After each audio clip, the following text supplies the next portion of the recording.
Let's go.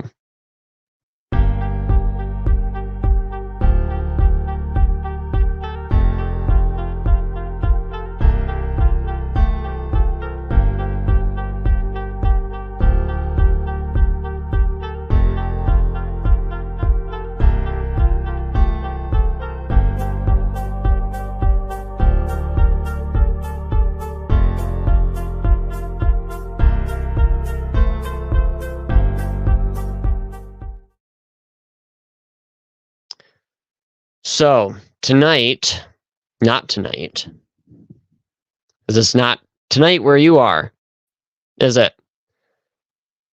It could be any time, really. But then again, do we even really know what time it is anywhere? What the heck is time? What is, it's just all a big mystery, right? Tonight we're going to be talking about one of the weirdest things. It's a Bible version conspiracy that's based around a conspiracy theory. It's kind of weird for me to have a Bible version conspiracy channel and then think that what I'm doing is I'm actually trying to counteract a conspiracy theory that I think has been manufactured to get people out of their Bibles. It's just such a, it's really interesting when you think about it. So tonight, I gotta stop talking that. In this video, talking about a crazy little thing. I don't know if I'm going to change the thumbnail on this in the future, but I want to show you the thumbnail. Tonight, the Quaker lies down with the lamb. Now, you might have thought that it was the lion lays down with the lamb. Now, see, that's a complete misnomer. It is a deception that the lion lays down with the lamb. It's actually supposed to be the Quaker, the artist Quaker, lays down with the lamb. Why am I saying this? Because in the Bible, look it up, Isaiah 11:6. I think I may be able to pull that up. Am I going to be able to pull that up? It's not going to let me probably. I can paste it into a banner. So let's get... Now this is where I wish I had my keyboard. Okay. Let's forget about it. Isaiah 11:6. Look it up. It says, let me read it. Out of the Bible. I'll be using the King James Bible today.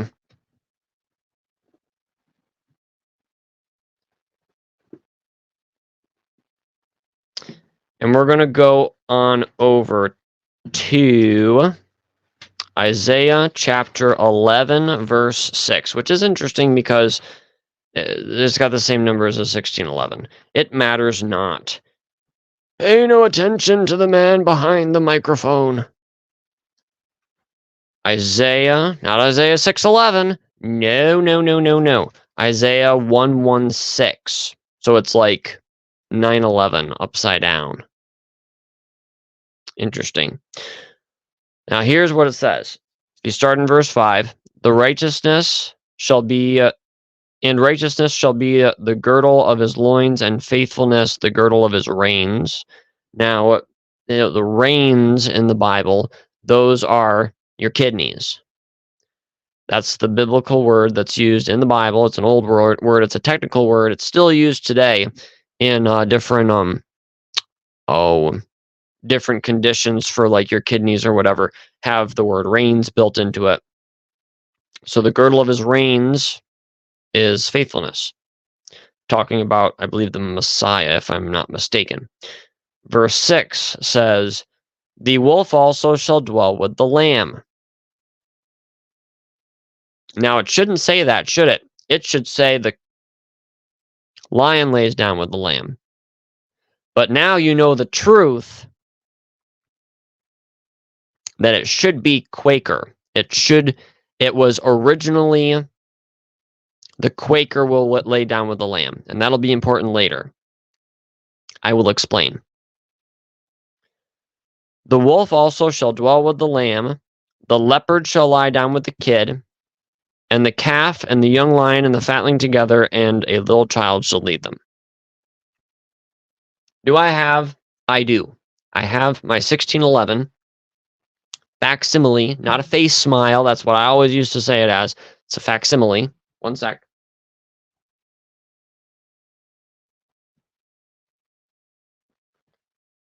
So, Isaiah 11:6.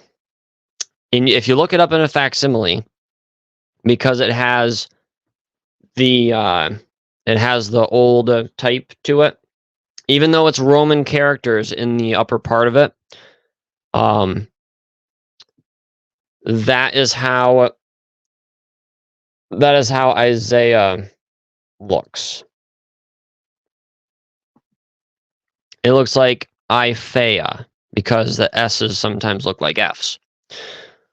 So we're going to go to XI. Those are the Roman numerals for 11.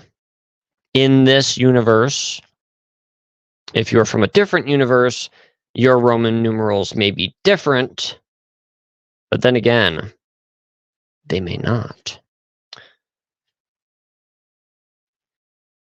Alrighty, here we go. XI. Now let me show you as best as I can. Got to get a little pointer here. There we go. Right here.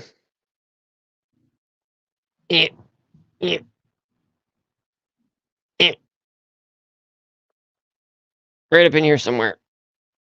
The wolf. Right there. Her.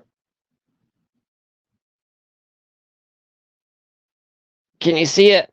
I hope so. My arm's getting sore, so you better see it. All right. All right, so it says, the wolf also shall dwell with the lamb, with an E at the end. And wolf is also spelled with an E at the end. W-O-L-F-E, because that's how they spelled wolf in 1611. You know what that means? That means that it means something interesting for a certain group of people we're going to be talking about. And the leopard shall, that's how it looks. So you want to say shall, but it's not. It's S-H, not F. Shall lie down, E, together, colon. And the lion, spelled L-Y-O-N, shall eat, E-A-T-E. You know why? Because spelling was not standardized in 1611. Okay? Sometimes the King James Bible, 1611,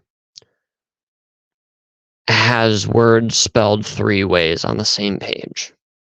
They did so sometimes because they had to justify a line of text, make it line up square down the edges. So if they added a couple of letters, then it would work. So they would add a couple of letters, and apparently the printer would just spell it his own way if he had to. And the lion, L-Y-O-N, shall eat straw. It looks like straw, like the ox. Now the X looks like an R, kind of, except it has a little tail, and the bottom of it curls up. It's really an interesting thing. I don't know if I can bring that up. Maybe I can't. Maybe we'll see it later. Maybe I'll add it. I did not defeat the phone. I did not defeat it. It is going to try to go dark probably multiple times tonight, so that'll be fun. And it's currently on 29%. I think it is slowly fading. So I'm going to unplug that, and hopefully that gets more juice to the phone, and hopefully that helps. Alrighty. So, this shows that King James Bible that I have right here, which was printed, I believe, in 2009, and King James Bible 1611 facsimile at this current date and time, which is 6/14/2024 at 11:20 at night, says Wolf, WOLFE,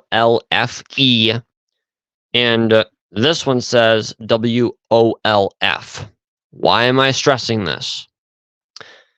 Well, there's this group of people called the Mandalites. Sometimes they're affectionately called the Mandalites. And what they think, and this pivots around this verse right here, Isaiah 11:6. Because most Christians, yourself included, if you'll be honest, you think lion and lamb, oh yeah, that's that chapter in Isaiah. It's not there. It's wolf and lamb. And it's always been that way. All the way back to John Chrysostom. John Chrysostom quotes it and says wolf and lamb in Greek. The oldest Greek text that we have of Isaiah 11:6 comes from the Codex Sinaiticus. If you don't believe Codex Sinaiticus is a forgery, which it could be, and Codex Sinaiticus says wolf. And the Dead Sea Scrolls, the Isaiah scroll, says lion. No, it says wolf. But why does everybody remember lion and lamb? I would say possibly because of the alliteration. What I want to know, if you are a researcher in these kind of topics, if you get into this and you find something, please let me know. I would love to know if the phrase lion and lamb has worked its way into other languages, like German. Is it found in Hebrew? Is it found in Greek? Is it found in Japanese? Is it found in any of these other languages? And if it is, did it first originate in these languages from an English source? Or is there some kind of link to the scripture that they have or what have you? Because in other languages, obviously, the lion and lamb aren't going to alliterate like that. And most people will casually say lion and lamb. And if you're completely honest, you've done the same thing. Now, a Mandalite looks at that. And this is where it all starts becoming crazy. Super early tonight. We're only in, like, what, an actual half an hour, maybe at the most. Oh, by the way, forgot to mention, there's a conspiracy behind the Bible translation controversy, which is undermining Christianity and our civilization at this very moment. And welcome to the Bible version conspiracy. My name is Joseph Armstrong. I made a lot of videos a long time ago about the King James only topic, going through and reading different books and finding highlights and stuff like this that I would discuss on my old YouTube channel. And all of those videos are privated now, so you will never see them. Sorry. But the reason I did that is because I started looking into these matters, and I was like, you know, I don't want to carry any of the baggage that I may have done back then, all of the silly things that I would have said or things that were incorrect that I promoted or such like this. So I cut all the baggage, and we're starting again here with the Bible version conspiracy. And we're getting to the bottom of this. And if you want to join us, hit that subscribe button. And if you want to become an initiate into, the Bible version conspiracy, co-conspiratorship, go right ahead to the link or buy me a coffee down in the description. Things get crazy there, and it allows you to interact with me live on Friday nights when we record these. Ask questions that'll help this channel, that'll challenge me, that'll challenge both of us, and help us get to the bottom of this and expose Bible version conspiracy and ask the hard questions about Bible history, the King James Bible, and its supernatural character. I hope you join us.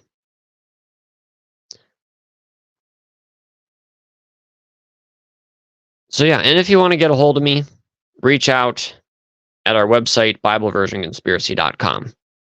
It's easy peasy. It's super easy, barely an inconvenience. So, the Mandela effect people, when they see, they read the King James Bible for the first time, apparently, at least thinking, like I would have read the King James Bible a bazillion times, never thought a thing of it. And then you go back and you're like, oh, it does say wolf and lamb. Oh, wow. Okay, well, I've always heard lion and lamb. Okay, that's not where that's not where a Mandalite's mind goes. A Mandalite's mind goes, how did this change? I'll bet you that the Large Hadron Collider put a rift in time and space, and it changed the Bible, or maybe Satan is being allowed by God to change the Bible across time and space and all existence to cater to the agenda of the Antichrist. That's probably what's happening. That's what we're dealing with tonight. It's sad, it's irresponsible, and guess what? More things you see in the Bible, you're like, oh, I thought that the Lord's Prayer said it this way. Oh, I didn't think the Bible said, corn. I thought it said grain, because you're thinking NIV and reading King James half of the time, or hearing it, or what have you. And it's like, and I don't mean to poo-poo this either. I think there's a real thing going on, but I don't want to call it the Mandela effect. I would rather call it the Mandela phenomenon. And if we have time, I'll explain. So, oh boy, this gets so weird. That's an unpaid ad for Olipop. You're welcome, Olipop. Alrighty. Let's go over to our website. Or no, let's go to my notes first. Okay. Now this is where I wish I had my modifier keys. Can I zoom in? I can. Zoom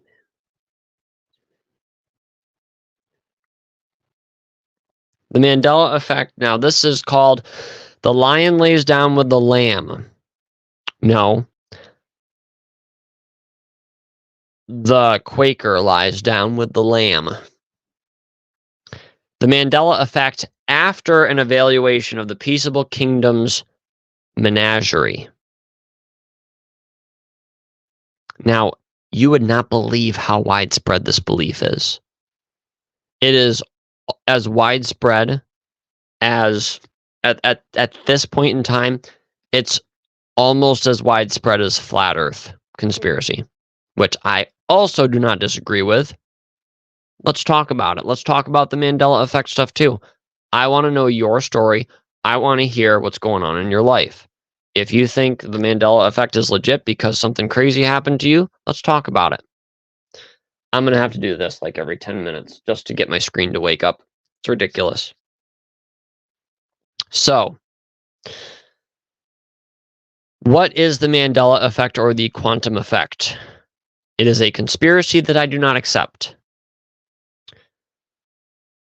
There's also an idea that somebody went back in time and changed the Bible. Now, here's the thing, is that in the occult, in the Illuminati and stuff like this, they do often enter into other planes of reality, go pass through time and space. There's rifts they can make in time and space where they're like I could hand this to somebody in Berlin, Germany, who is sitting across the room from me, if it's through one of these rifts. It's a big ceremonial thing, but it's apparently possible. So, with that in mind, the idea is that somebody went back in time and changed the Bible. Thing is this person that went back in time and changed the Bible spells like they did in 1611 and did a really good job covering it up. And the more people that are involved in your conspiracy theory, the less likely it's true. So, just saying. How did I first hear about the Mandela effect? I first heard about it through the ministry of Mike Hoggard and his Pastor Mike online broadcast way back in the day, probably 2012, 2013, about 10 years ago. So he was trying to comfort some of the people in his church, because some of the people in his church were very confused by this. I don't know how many of them actually bought into the whole Mandela effect nonsense, deception. See thumbnail. But he was just like, there are a lot of people out there that are super sensitive to this stuff and are worried. And they're just like, what is happening to the Bible? Is the Bible supernaturally changing? The claim is that not the CERN isn't done. No. CERN keeps making changes to the Bible. Oh, did you know that apes are now in the Bible? Yeah, they are. They're one of the gifts given to Solomon. Oh my goodness. Can you believe that? Or Jesus Christ being nailed to a tree in the New Testament, it says. And it talks about it in the Old Testament, cursed is he that hangeth on a tree. And it's like, there's a parallelism here, but not to a Mandela effect person who has apparently never read their Bible. That's been added because, Christ was not hung on a tree, like from a noose or something. He was crucified. He wasn't hung on he was hung on a tree, but it didn't have its branches or leaves or roots anymore. It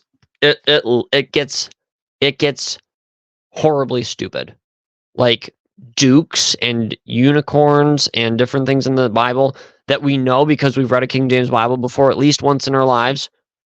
These people are just like, oh, this has been changed, this has been added. And it gets more and more interesting, because I think that the more of these things they actually say were added, like deputies and officers and just, bottles and things like this that we think of as being modern terms, they're not. They entered our language very early. I wonder sometimes how these people think English has been over the last 500 years. Do they really think that modern words that we use modernly sprung into existence in modern times? They have done, and it's obvious that they haven't done an iota of research into half of their claims. And the more claims that they use, the more claims they try to make are happening and changing in the Bible, the bigger they're, in truth, not growing their itinerary, not growing their spectrum or what have you, their lists, their catalogs. They're not expanding them. They're inflating them.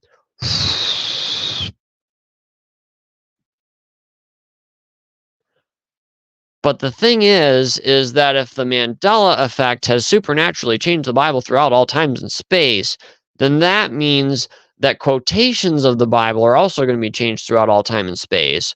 So that means that if Chrysostom or the Dead Sea Scrolls or Codex Sinaiticus say wolf, and my memory, my holy, sanctified, blessed, infallible memory, says lion and lamb, when I can't even tell you what the entire verse actually said back then without looking at a Bible and going, I think that word should be lion, and then the rest of the verse says, let's see here.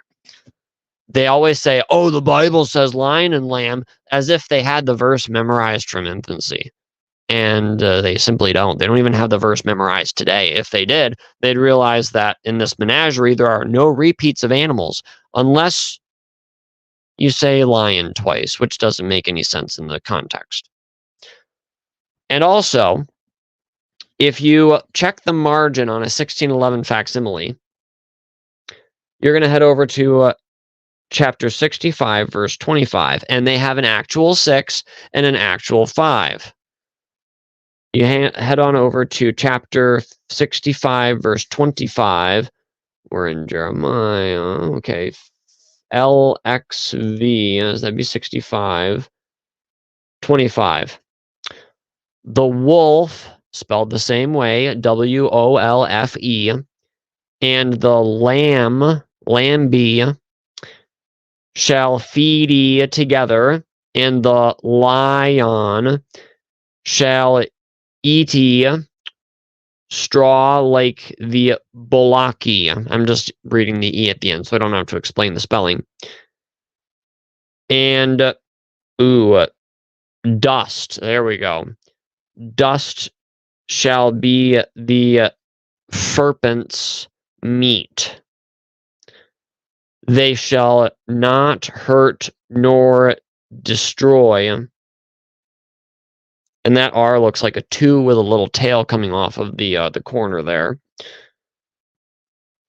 I'll try to get screen captures of these so you guys can see them, and I'll put them on the website. They shall not hurt nor destroy in all my holy mountain. And notice that H, it's in a Gothic font. And it's interesting. Let me just tell you, it's interesting. I'm looking on the rest of this page, and oh man, we don't even have time. Oh, here we go. Verse 3 of the next chapter. The H. Compare that to the H in Holy Mountain, please. Please, Cat Martin, please. In all my holy mountainy, saith the Lord.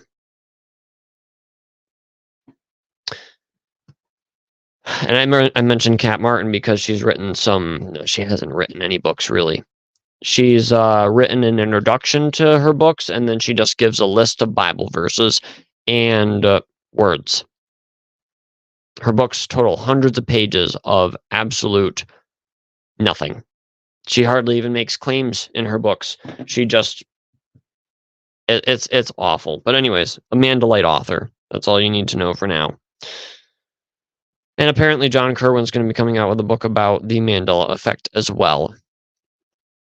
I had conversations with both of them live on YouTube.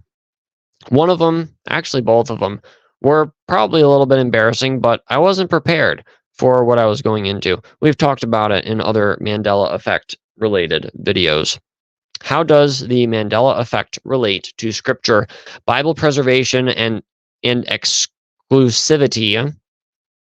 So like Scripture alone and the preservation of the Bible even being here at all from the originals to today,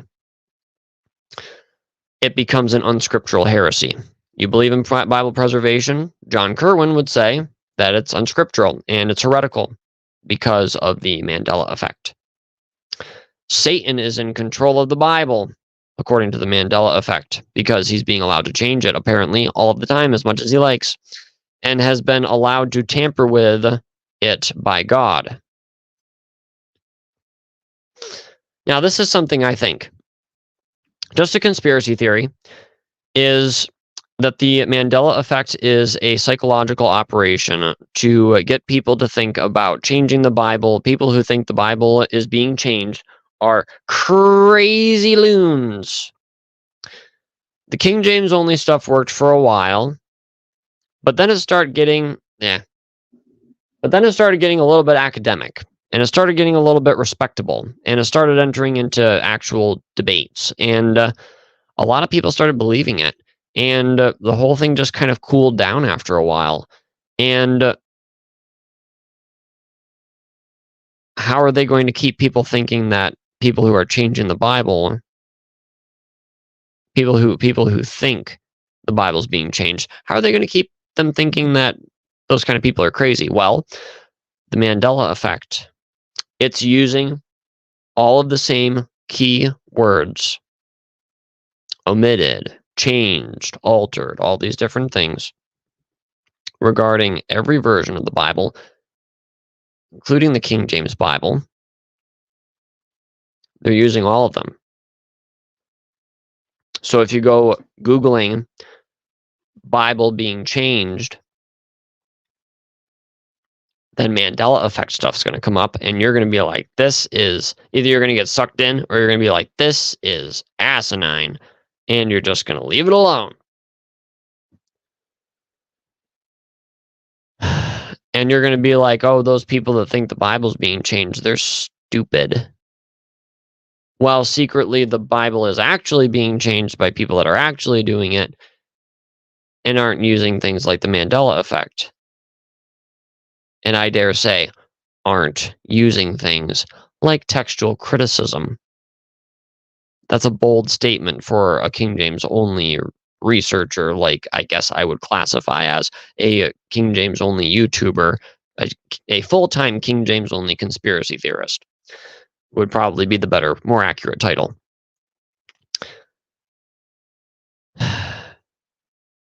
All scripture is being changed supernaturally to serve the Antichrist. Oh, so when you come across a verse in the Bible that isn't exactly like you remembered,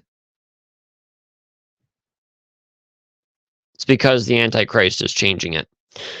How do Mandela effect people see the world? They fear and distrust everything. They are afraid. They are ready to be sucked into what they call a mass formation psychosis. You've heard that applied to something else recently, I believe. And when they are afraid, they're going to gravitate and follow without question the leaders that spring up that agree and remember things the way they do. And you know what that means? That means this is also just a conspiracy theory. That means that the hundreds of thousands of dollars that somebody like John Kerwin is asking his followers to donate to his Mandela Effect ministry to spread the gospel of the Mandela Effect and hire 2 full-time people to help spread the gospel of the Mandela Effect and expose the conspiracy and the supernatural Bible changes and stuff. That means that if they're ready to be had, John Kerwin might just drop off the face of the earth, and you might not see a red cent ever again, depending on how much money's gained here. Just saying. Stay calm. It's just a conspiracy theory. What do you think about... Okay. I think that there are causes. The Mandela effect, by its very nature, is a very exotic set of circumstances. But I think that there are more exotic, much more exotic, real explanations for what we're seeing. And also some mundane. Mundane, like, I thought, based on, popular culture and stuff, that that the Bible said this and I was wrong. Or, oh, I forgot. That's right. Bad memory. Mundane explanations. Real life, crazy, exotic explanations, like where Kat Martin says that she sees the words on the page rearranging themselves in real time as she's looking at them. I wonder how many personalities Kat has.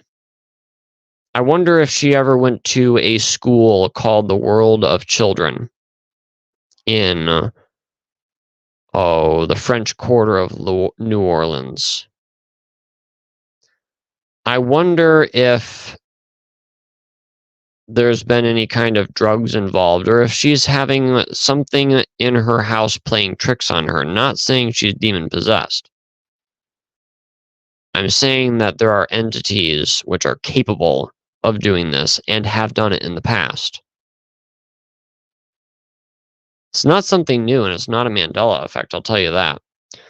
They'll take your keys too and hide them, and then you'll find them, in exactly the same spot as you looked. It's like the missing 411 phenomenon on your kitchen counter.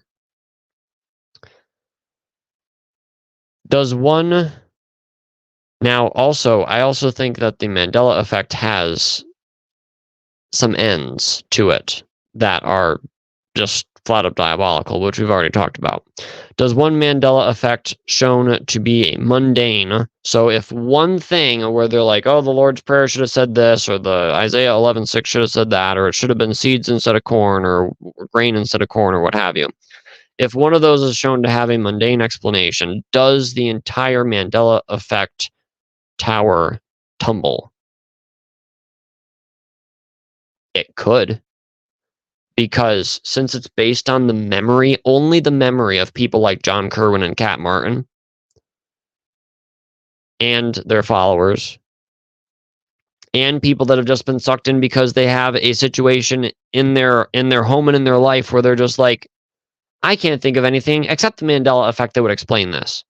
These pants have always been green, and today they're purple. How?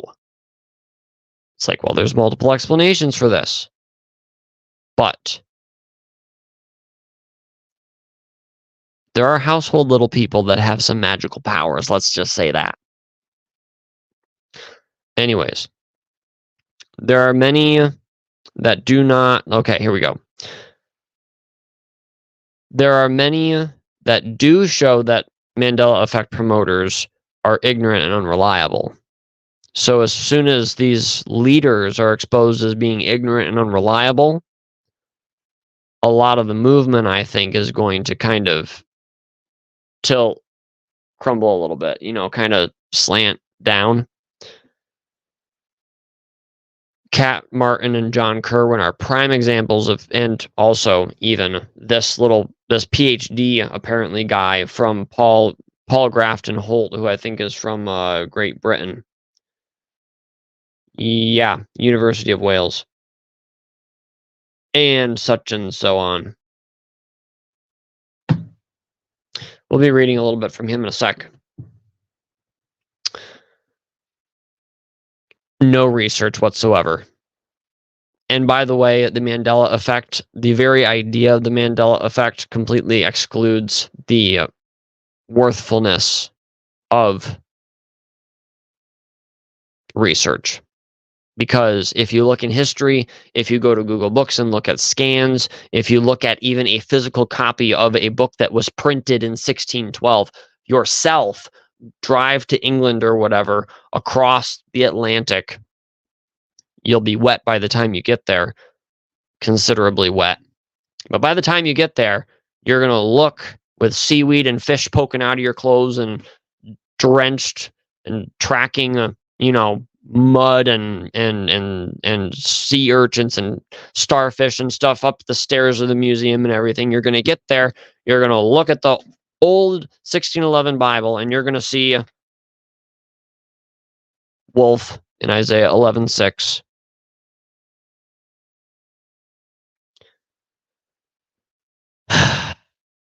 And I forgot where I'm going with that. I got so tied up in the mental picture. So, you're going to see that. And you're going to go, oh, this Bible's been changed too. Research doesn't matter.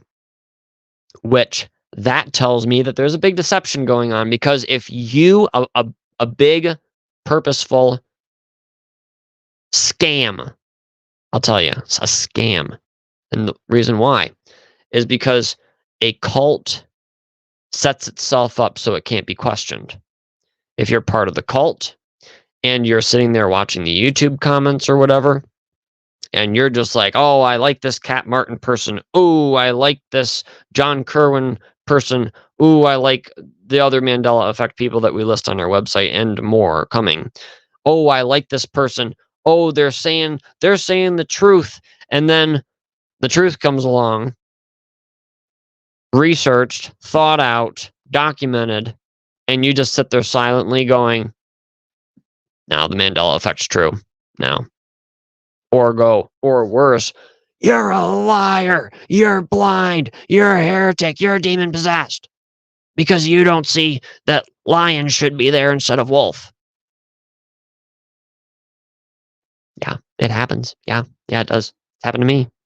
Happened to me. So, the mere fact that they'd be unreliable is huge. If Isaiah 11:6 is proven to be unentangled in this quantum conspiracy, does it dismantle the Mandela effect? I think it kind of does. Because most people, when they start out their arguments about the Mandela effect, start it with, is it lion shall lay down with the lamb or something else? And most people go, oh, lion lays down with the lamb. Yeah, I've heard that a bazillion times throughout my entire life. And it's like, okay, well, you haven't heard Isaiah 11:6 quoted a bazillion times in your life. You've heard the concept referenced. And there's got to be a term. I was thinking earlier today, there's got to be a term for lion lays down with the lamb that just kind of is, I don't know if it would be a trope or what it is. It's just a phrase that just kind of overarches this idea of the millennium. And people just kind of say it, even though they're not referencing an actual portion of scripture. They just kind of say it. There's got to be a term for it. Help me out, literature nerds. Help me out. So many Mandela effect promoters have hung their entire argument on this point and the principles bearing to it, or principles it bears on, without doing any real research into the historical causes of how on earth lion and lamb got into our language. And FYI, there's this little thing that if you go and you look on Google Books, like I've done, I haven't looked at all of them, but I've looked at some of them, there's a mixture. There's a mixture when you look at the quotations, and we'll see this in a second on the Mandela effect page that we have. You'll look and you'll see a mixture. Here's a book that says lion lays down with the lamb. Here's a book over here that says wolf lays down with the lamb. They're from the same decade. What gives? Oh, well, the excuse for that is that, well, you have lions laying down with lambs in that book, and you have lions laying down with lambs on posters at the Christian bookstore, and coffee mugs and t-shirts and all this. You have all of those because it's just things that are residual, they just are still here. They just haven't, the Mandela effect didn't do a great job of mopping up this thing. So, I mean, there's scripture is still around in its own small way.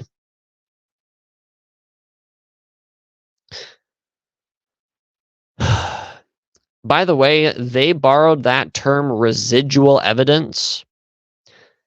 They borrowed that term from the term residual energy, which is where if you go to Gettysburg and maybe, I think it's called the Flying Tigers, if you start getting drugged down the hill by these entities that are dressed in Civil War Army apparel or something else like has happened to people, that is supposed to be, or a situation that plays over and over again in a certain area where immense trauma or evil or something has happened. That energy kind of is supposed to, in ghost hunter terms, new agey terms, what have you, paranormal researcher terms, is called residual energy, and it just kind of keeps playing over and over in the same location. Like where you see armies riding their horses up, the streets of Paris or what have you, So that's where they get this, that's where they get the term residual energy. They literally borrowed it from paranormal researchers for their own means, and that just makes it so that their argument is shipshape. Or does it?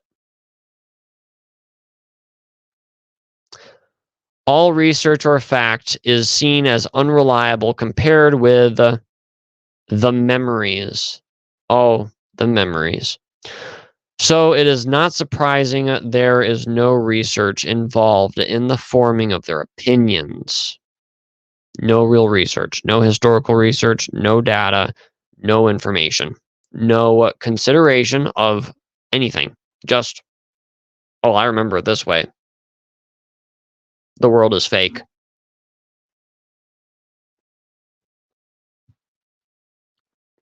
And that's where it begins and that's where it ends. And it's really, really sad.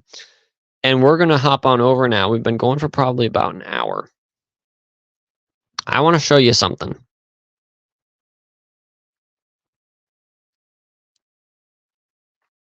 Ah! It's a big head of me. Alrighty, I'm going to head on over to our website. This is our website, by the way, just in case you've never been on it. Proof nobody talks about, that the Bible is supernaturally changing. No, it's not that.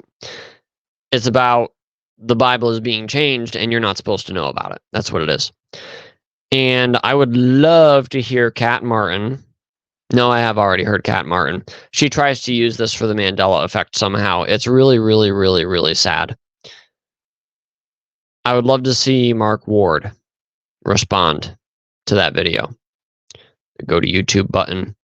You can browse our library, shop our shop, join the membership, or log in. Shop the merch. Some comments people have made. Thank you to Chucky.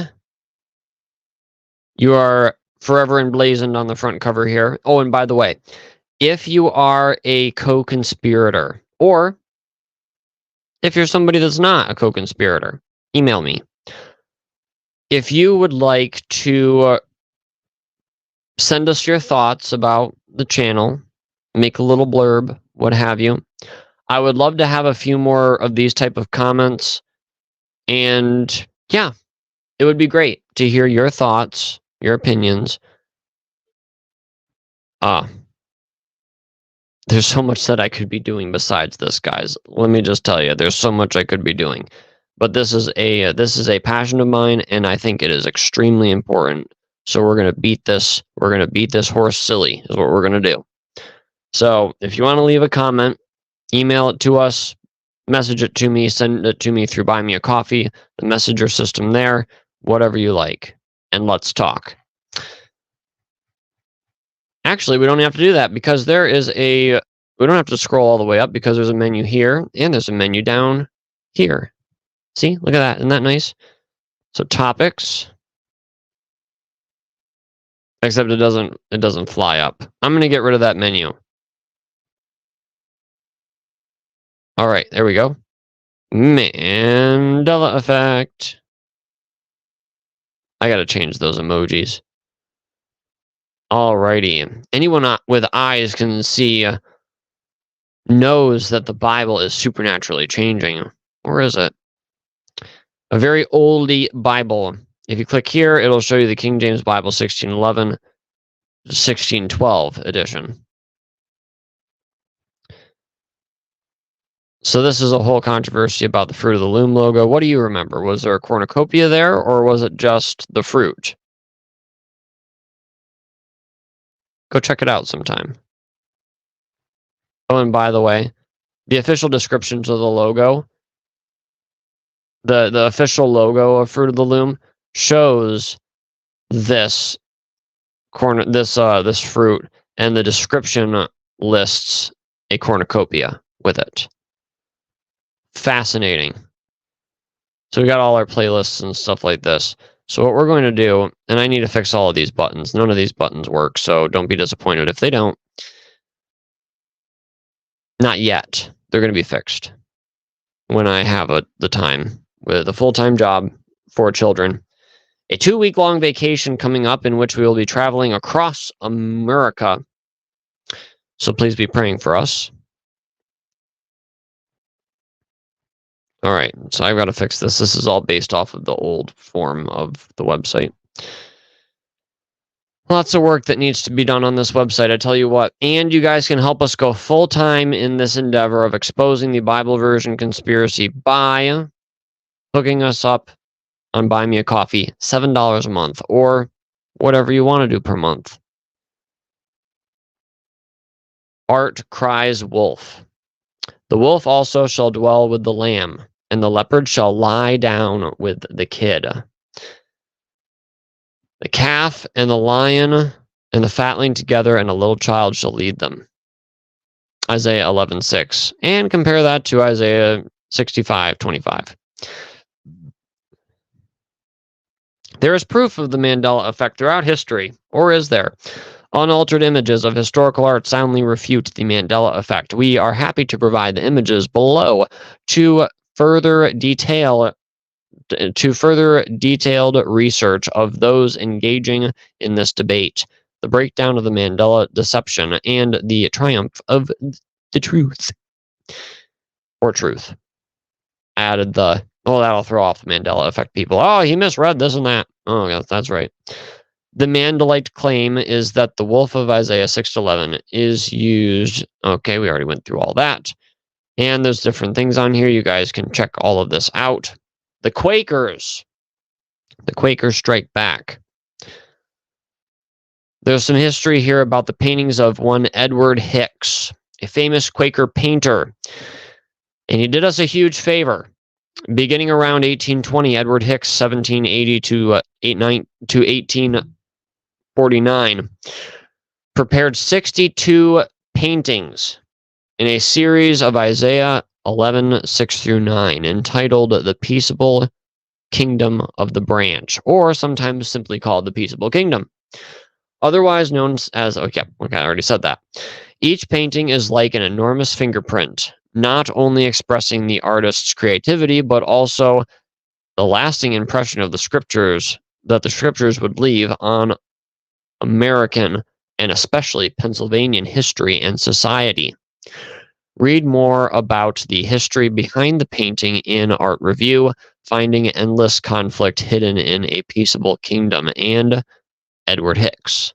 So check both of those out if you have a second. They're both very good. I believe this is the Wikipedia article, and this article is very, very interesting for those who are into art appreciation. One of the most important things this series gives anyone studying the Mandela effect is the complete lineup of animals mentioned in Isaiah 11:6 in different arrangements, postures, and expressions.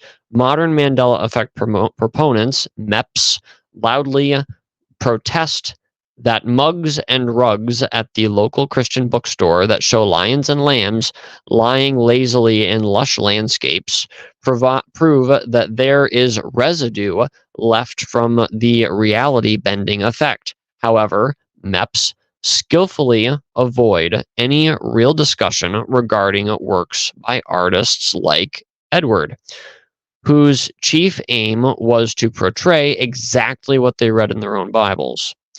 Now, this is a key point, because as we look at the rest of the Mandela effect stuff regarding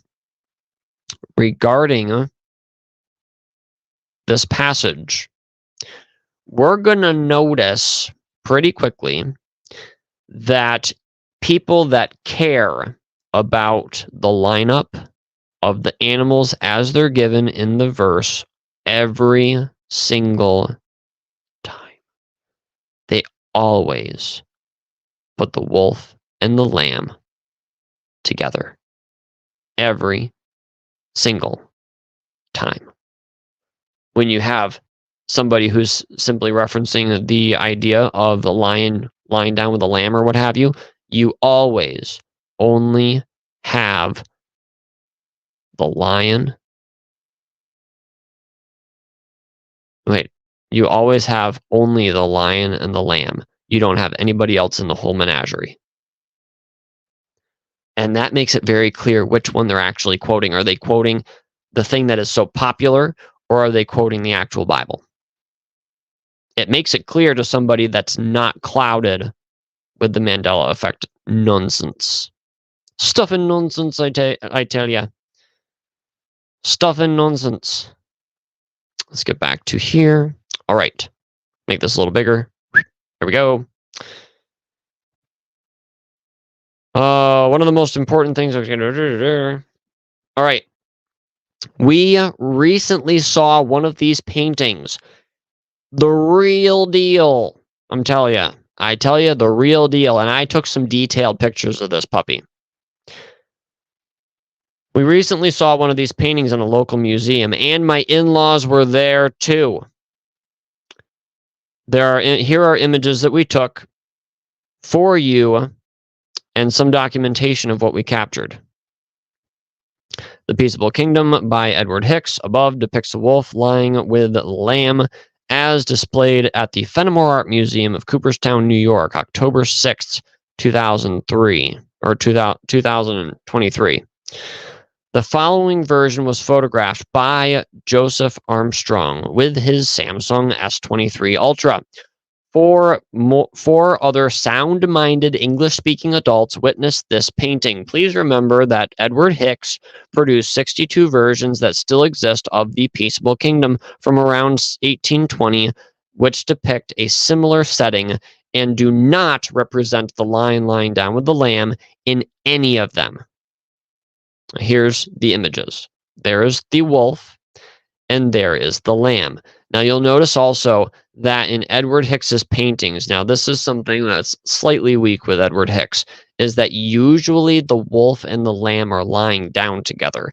In the Bible, it says, Isaiah 6:11, the wolf also shall dwell with the lamb, and the leopard shall lie down with the kid. Now, people are always crying, wolf, wolf, oh my goodness, the wolf. The wolf thing is so poetic. If somebody did set up the Mandela effect behind the scenes, they're literally having the Mandela effect people crying wolf, like literally. It's just too perfect. I love it. I love it. But it also says that it will dwell with the lamb. They don't raise a stink about dwelling with the lamb. They always say, oh, well, it should say lion. Well, okay, so you're saying the verse should say, the lion also shall dwell with the lamb. Is that what you're saying? Because you're telling me that it's supposed to be lying down. No, wait a minute. And the leopard shall lie down with the kid. Okay, so should it say, the lion also shall lie down with the lamb and the leopard shall dwell with the kid? Is that what it's supposed to say? They can't clarify. They just go, oh, lion and lamb, man. That's what the Bible should have said. That's all we hear. And it's sickening. Absolutely sickening. All right. So here is the kid and the leopard. The leopard is obviously lying down. The wolf, more or less kind of ish. And the lion's over here. Let's take a look at the lion. There's a description of the painting photographed from the wall right next to the painting at the Fenimore Art Museum. There it is on the green wall that it is fixed to in its frame. I don't know if it's an original frame. I highly doubt it. And this, in my humble opinion, I love the ox, the texture on its throat and everything else. Look at that. Look at all this detail. It's insane. And then the lion with those eyes and everything. This, in my opinion, is probably one of the best and most striking version of the Peaceable Kingdom that Edward Hicks made, in my opinion.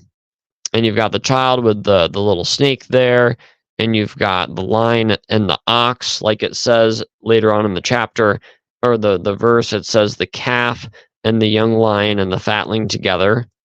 So you've got the calf. Oh, where is the calf? Hang on a second. The calf, I think, is supposed to be there, and then the ox, and then you've got the lion, and then you've got something else down there. Zoom isn't working for me. So, okay, we read that. The many phases of the Peaceable Kingdom. Take a close look at the diverse arrangements of Edward Hicks's Peaceable Menagerie. You will begin to notice some interesting patterns that show not only the thought process, humor, and genius of the painter, but also illustrate biblical truths. So if you closely look at each painting as you go down through, literally the entire collection. Some of them even reference the wolf and the lamb being together on the frame that it was painted into. Honestly, how much more evidence do you need?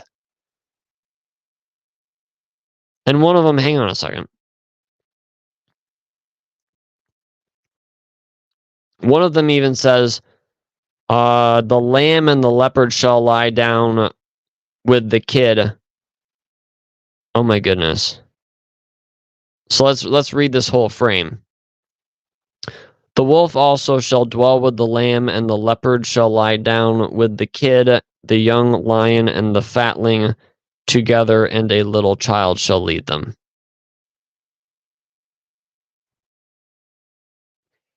And by the way, that doesn't look like it was typeset. It may have been, but it looks more like calligraphy to me. And if it is indeed calligraphy, there have been Mandela effect Bibles that have been produced in handwritten Bibles, because the idea was that if it's handwritten, it can't be affected by the Mandela effect. It can be affected digitally, or if it's typeset. Handwritten says wolf. Says wolf. Drop the mic. And all the way down, Mike is going, ah! Poor Mike. All right. For instance, all right, here we go. For instance, we noticed that the animals paired in Isaiah 11:6 are arranged by size in the verse itself. The wolf and the lamb, the smallest predator and prey, consistently play a lesser tertiary, probably throw that word out, role in the composition. They always are like, they're the third party. Very often, our sleek leopard and sometimes clumsy goat, which is sometimes sitting on the leopard's head, and the leopard's just like, what's going on? It's just hilarious. Just look at the whole series. It's fantastic. If you're into Charlotte Mason education, you could spend a year, an entire year, just doing Edward Hicks's one series, and he has more paintings. It's crazy. Very often, our sleek leopard and sometimes clumsy goat head up the foreground as our mid-range pair. Lastly, our primary focus is directed again and again to the face of the lordly lion, who seems to have very mixed emotions about the whole concept. Like right here, you can see his mixed emotions. He's and not even here. He's just like kind of like, what? I don't get to eat the ox, kind of there. And then other paintings, he's just looks like he's in pain, or he's just like, in love, or what have you. It's just crazy. So very often our sleek leopard, and sometimes, okay, here we go. And his friend, the iconic ox, the largest of all, taking the place of his younger family member, Isaiah 11:6b. The ox serves his post as the companion of both the lion and often an equally intimidating black bear. He comes in there too sometimes, because we're also talking about, and the cow and the bear shall feed, their young ones shall lie down together, and the lion shall eat straw like the ox. And then it actually includes all the way up to verse 9. That's what most of the paintings actually cover, so long as they include like the Quakers and William Penn and all this in their background sometimes. Oh, okay. So these 62 similar yet unique paintings display the complex evolution of naive art, which is what this art form is. People will look at this painting sometimes and they'll go, oh, look at that. That's AI, man. That's totally AI. They went back and used AI on this painting. It didn't happen. It's called naive art. It has less details. It has flattened perceptions and depths. Like you can see the leopard here looks very flat, but you can also tell it kind of goes back. The goat here also looks like it was stamped onto the background for the most part, but it's also stacked in an arrangement. So it's like, you know, it's an interesting kind of I'm it's representational in a way, but it's also abstract in its forms. So it's a fascinating art form, and it's a basic art form. It doesn't focus a lot on the space and everything else like this, because in the Quaker mindset, the simplicity of things lends its own beauty. Even the simplicity of dress and uniformity and everything like this, like a Mennonite or an Amish person today. These 62 similar yet unique paintings display the complex evolution of naive art from a distinctly Quaker artist from the early to mid 1800s. They also look a little funny, but they aren't AI. Now, like, you could look at the book cover that I did for How Can We See a Return to the Bible by Martin Lloyd-Jones. You can look that up on Amazon, and you can look at the engraved kind of texture that I did over the image of not Edward Hicks, of Martin Lloyd-Jones and his granddaughter, and it looks like it's AI, but it's not. It's a photograph, but I've taken away the details on it and only left the details in the eyes and the mouth. So it looks like an illustration, but it has the realism where it needs to be. Together, these paintings form a redoubtable body, or intimidating body, of external witness to the biblical reading of wolf, not lion. Second challenge, there was one earlier too. You can check that out if you actually visit the page. The page right now as it stands is BibleVersionConspiracy.com/Mandela Effect and Isaiah 116. So you can type all that out, or you can go to our website, go to the Mandela Effect option on the Topics tab, and scroll down to Lion and Lamb, and click the link. Or I'll try to put a link down in the description for you. Can you find a version of the Peaceable Kingdom which we have not featured? Here's a challenge for you. We have featured 47 of the existing 62. I believe 47 is what I ended up with.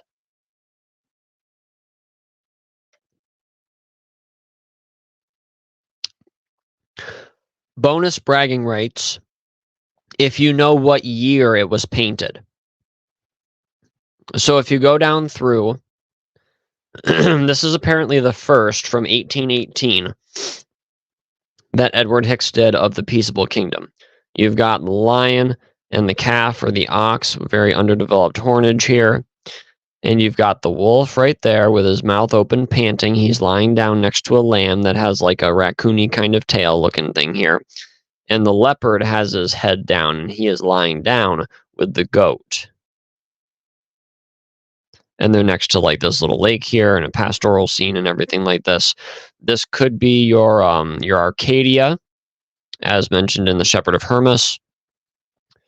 Or it could be your, especially your Pennsylvania, which is what a lot of his landscapes are actually based on, is Pennsylvania. And it's got some flowers here that are symbolic of something, I am sure, and the little child leading them. So this is a Peaceable Kingdom 1818 from what I could find. Next is from 1825, I believe. And this is what it says around the text of the Peaceable Kingdom. Let me see. Actually, I can zoom in, can't I, without that?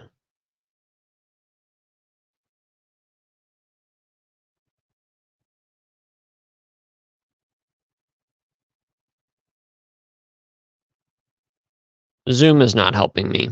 It's just not. Okay, so the wolf, if you go to the website, you can see it a lot clearer, but the wolf is right here. His head is right there, and that's the lamb. And this is the goat, and he looks like he's almost about to sit or roll over on the leopard's head. And the leopard looks like he could be in a Saturday morning cartoon, kind of his face. And there's a bridge here that you don't see in many other paintings. Okay, the wolf shall with the lamb. Now, here's an original Edward Hicks poem. Okay, I think it was written by Edward Hicks. I can't confirm that. If somebody could confirm that this poem in this margin was written by Edward Hicks, that would be phenomenal. The wolf shall with the lambkin dwell in peace. We're starting here on. Can you see my mouse? Yes. Okay. The wolf shall with the lambkin dwell in peace. His grim carnivorous nature then shall cease. The leopard with the harmless kid lay down, and not one savage beast be seen to frown. The lion and the calf shall forward move, a little child shall lead them on in love. When man, capitalized man, M-A-N, great big letters, is moved and led by sovereign grace to seek that state of everlasting peace. Peace, capitalized. Now this poem, if you're a Mandalite and you're out there crucifying people daily and telling them that they're demon-possessed idiots and everything else like this, this poem written by Edward Hicks can move you. Because you might be defending the truth, you might be a King James onlyist out there defending the truth, but what are you doing it for?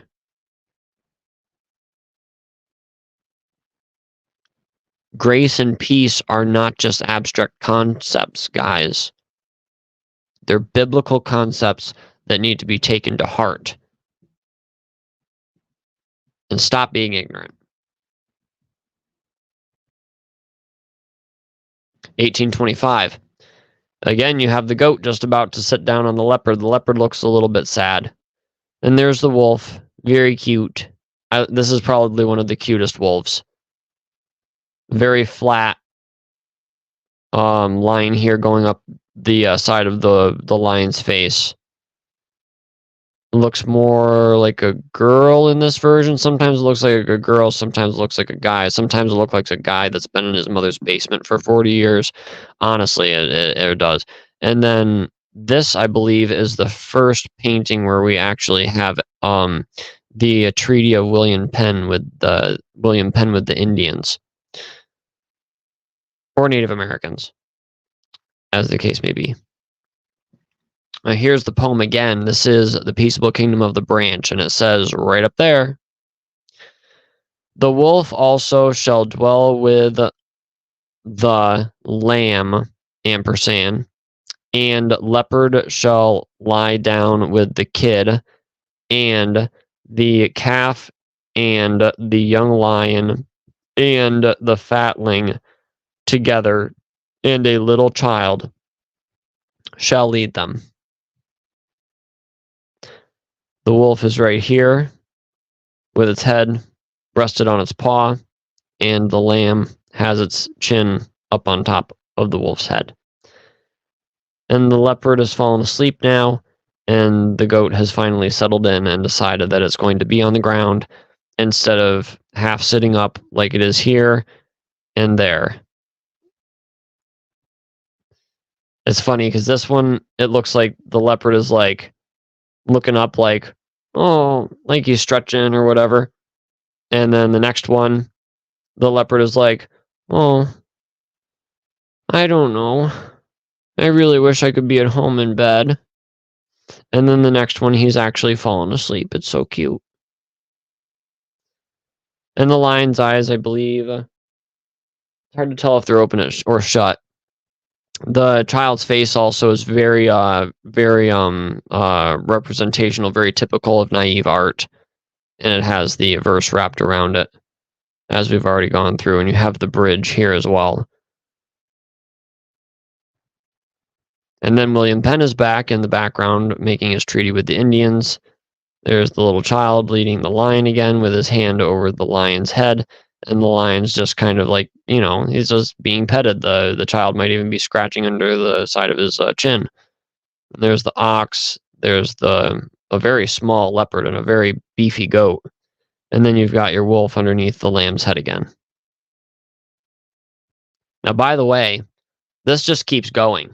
It's not just a painting by Edward Hicks. There are 62 of these things in existence, and there may be more that weren't actually published.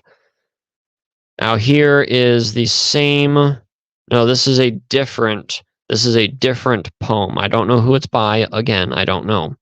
But I will say that the lion again is with the calf. The kid is with the leopard lying down. And the lamb is on the other side of the wolf's head now and significantly smaller. It almost seems like it's the same size as the wolf's head. And I'm not sure what those 3 dots are right there. Those might be leaves or something. I'd have to look into that a little bit more of the symbolism and stuff. But 3 dots is also and they're separated and surrounded by a circle is Nicholas Rorick's symbol for peace, so that kind of rings true. The wolf did with the lambkin dwell in peace, his grim carnivorous nature there did cease. The leopard with the harmless kid lie down, and not one savage beast was seen to frown. Now, see, just because it rhymes does not mean that it's an incantation, so this is not the poem that I don't think it is, that they used to, invoke the spirit of CERN and change the Bible, okay? Just because it rhymes doesn't, oh my goodness, please. The lion with the fatling did move, the little child was leading them in love. Now, this is the different line. Now, this is talking not about men seeking the everlasting state and peace. This is talking about what's happening on in the background here, William Penn making treaty with the Indians. When the great Penn his famous treaty made with Indian chiefs beneath the elm tree's shade.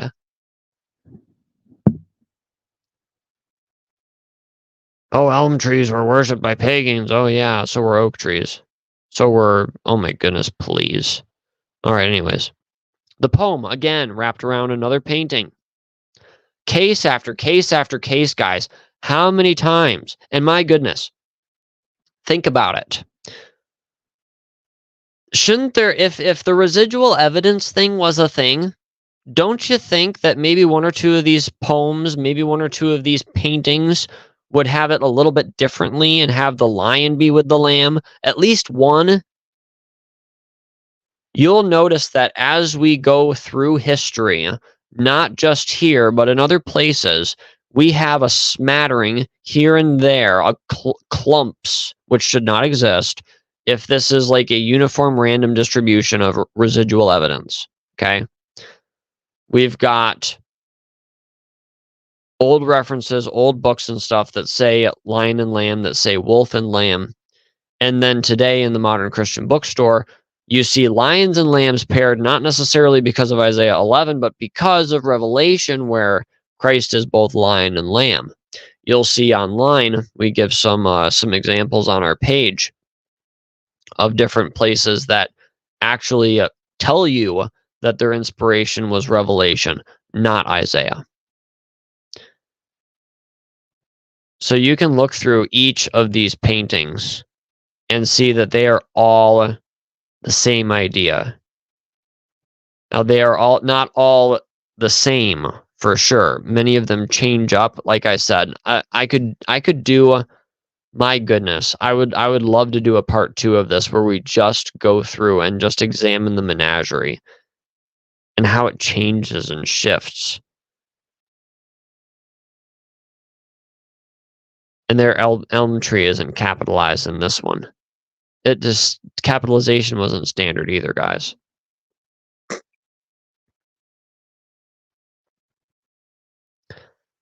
This one's very similar to one that we saw quite a while ago.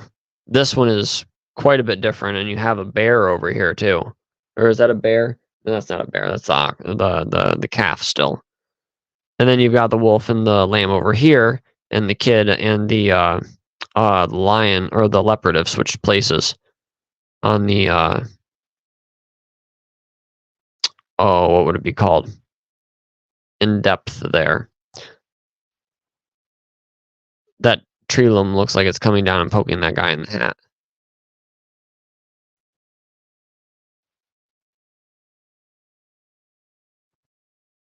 Just fantastic paintings. I mean, each one of these is a painting, guys. Come on. This would have taken a long time to produce. A long time. This isn't just something that you can AI generate in like 10 minutes like I did the thumbnail for the most part. These would have taken some thought. I want to show you the guy that the child that looks like it was a that's quite a looking leopard there too. That like you can see where the naivete is coming in again with the forms and the lack of actual depth and how it looks like the child is standing on top of the leopard's head for the most part. And just it's just a fascinating way of doing things. Now there's like yeah, that guy looks like that's no child. But there's another one in here that's just like, whoa.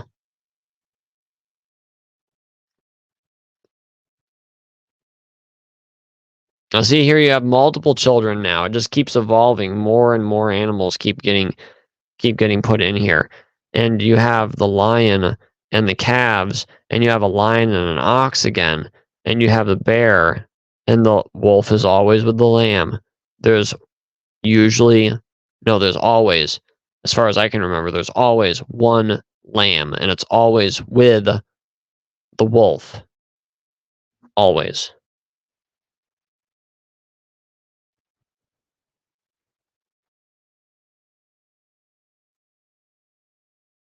And there's Bigfoot's eyes right there.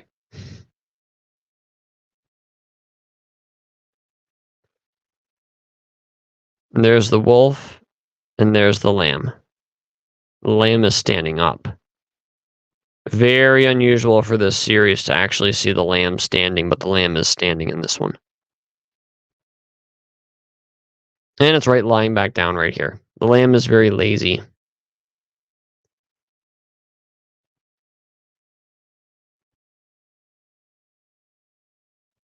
Those two little dots are pretty, they're coming up a lot.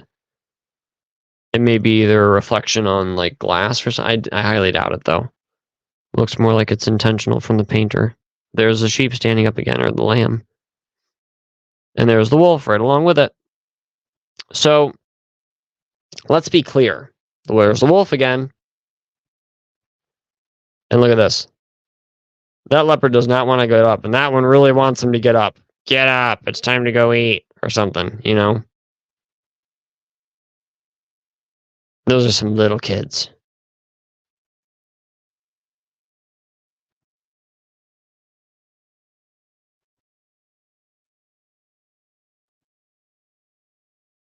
There's the wolf over there again. He's in there every time. There's the wolf again. Now, this is from 1864, or 1846, sorry. The wolf here should not even be in these paintings, period. Because there should be no wolf in the verse, according to the Mandela effect people.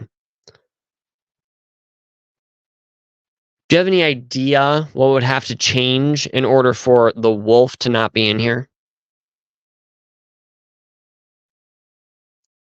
Not just a blank space on a canvas, the entire composition would have to change, because without that, and then the lamb being in a different place and not being paired with the ox, that sets up a chain of events that completely rewrites this entire series.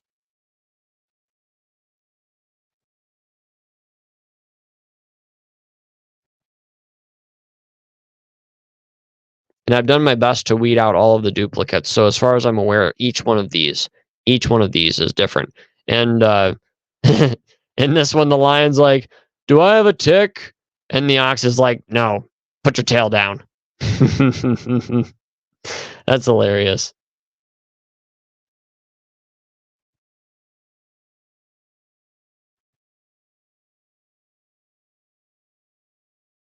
And there's another thing with naive art. See, you've got the eagle and the child there. They look like they're on top of the ox, but they're not. They're up on this slope right here that makes a tangent right along with the ox's back. And then here it looks like the bear is on top of the lion's back, but there's just a little bit of separation. So, and it's also ridiculously small. So it's lying on the slope back here, but the tangents line right up. And the wolf right here kind of looks like he's floating. And the leopard is like very, very straight along the ground, like unusually straight. And its foot kind of twists out like that.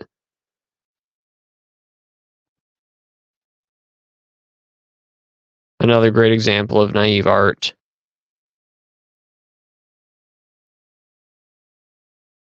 Very focused on the scenery here, a lot of space in the top, and putting the entire menagerie.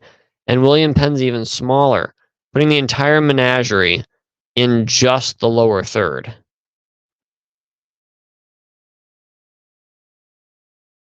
That is I love that ox right there. The shadows and everything on that, just the forms and everything. It just looks amazing. I love it. And then you can see the mountain going up behind the tree. The tree's leaves are slightly transparent, or there's just enough gap in them to be able to see the outline of the hill behind it.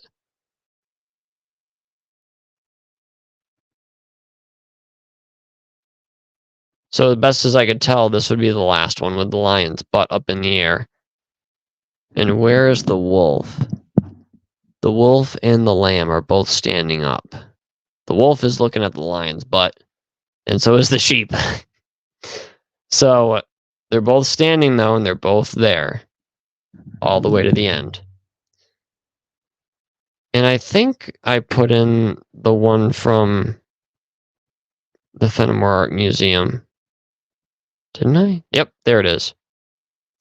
One of my personal favorites. Especially those wrinkles on the line and everything, the way that they play together with the mane and everything. And the crackle kind of effect on the ox's face and neck. Unmatched. He put a lot of work into this one, especially.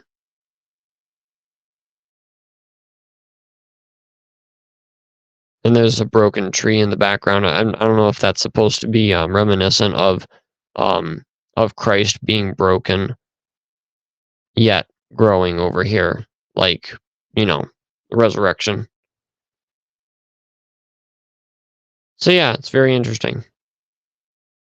Just like I said, it is an amazing series and very deep. I would highly recommend, and if you guys feel like it, go through this entire set of paintings by Edward Hicks, The Peaceable Kingdom of the Branch. Go through and look at it. It's just, maybe you spend a lot of time scrolling on your phone. Maybe you spend a lot of time fighting on Facebook. Maybe you spend a lot of time, watching television or whatever. Sometime go through these, look at it closely, notice things, and be like, I think I see a story going through this entire thing, and you get a feel for what the artist was thinking and what he was going through and stuff. And I highly recommend reading up a little bit on Edward Hicks's life. The guy had a rough life. Writing about peace would have been a staple of his existence, or painting about peace, as it were.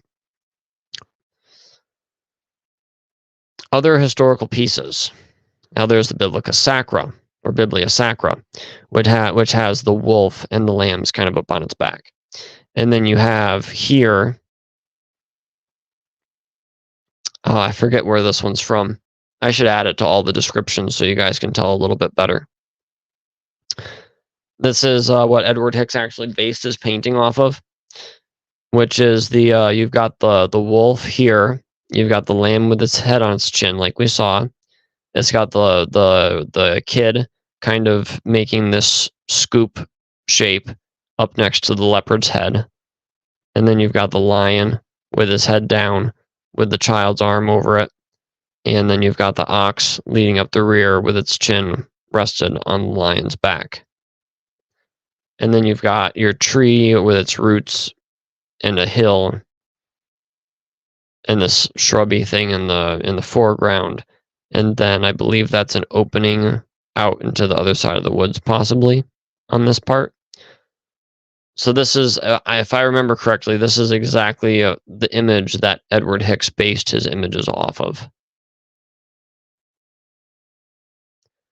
Here's another one. You've got the wolf lying down with the lamb. It's got its chin on the back of the lamb's neck. It's not biting its neck. There's a snake being played with by a child. There's the leopard again, and that's the kid with its white markings. That would be called a if with alpine goats, it's not chamois, it's not chow blanc, it's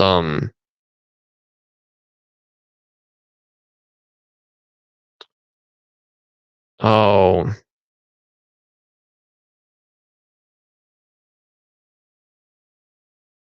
I forget what a black alpine goat is called, but it has white points and it's black. But anyways, I forget. There's the calf. There's the children. There's, I believe, the calf. It's a little hard to tell, but I think the head is right here. There's the eye, the top of the head, the ear, the nose, the mouth, right there, the two front hooves, the neck, and another one here with the eye, the ear, the nose, and the mouth. And then the lion. And this was by William Sturrett. Or Strutt. And a little child shall lead them. And you've got the wolf, and the lamb, and the calf, and the lion. Like I said, prove me wrong. The only time, and this is another one, the black goat with the white points. Why can't I remember that? I don't remember. So, but anyways, the entire menagerie, when it's all depicted together every single time, it is always wolf and lamb. Here, look at this. See, you've got a lion and you've got 3 lambs. And you've got cactuses and like a aloe plant here. A child, a lion, and a lamb. They don't put a lion and an ox. It just sounds such a clumsy, heavy phrase. But if you put a lion with a lamb, now lions and lambs are paired pretty often in scripture, where like a lion tried to eat David's lamb or David's lambs, and you've got like I mentioned, Christ with the lamb of God and the lion of the tribe of Judah in Revelation. And that paw looks like it just got crushed by something. It looks like it's flat as a glove.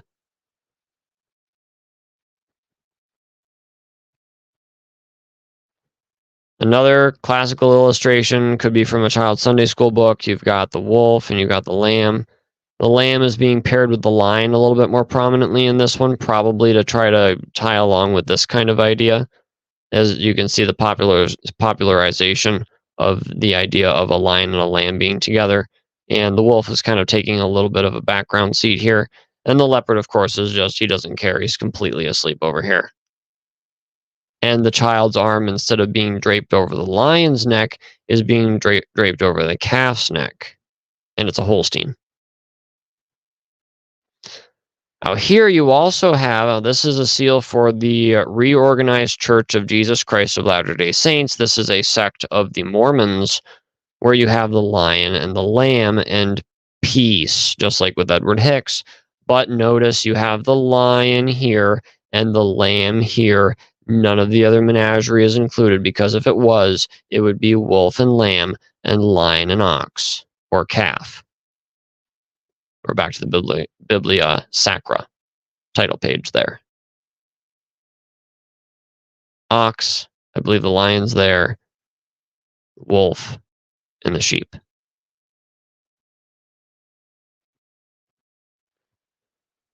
Alrighty, so we went through all of those. I gotta figure out what all this stuff is.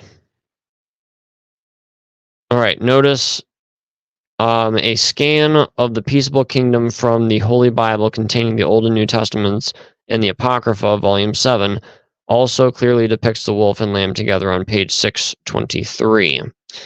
So this is a note on this image and that image. It is the same on 2 pages. It's kind of weird in the way the Google book scanned it. I think they scanned it incorrectly.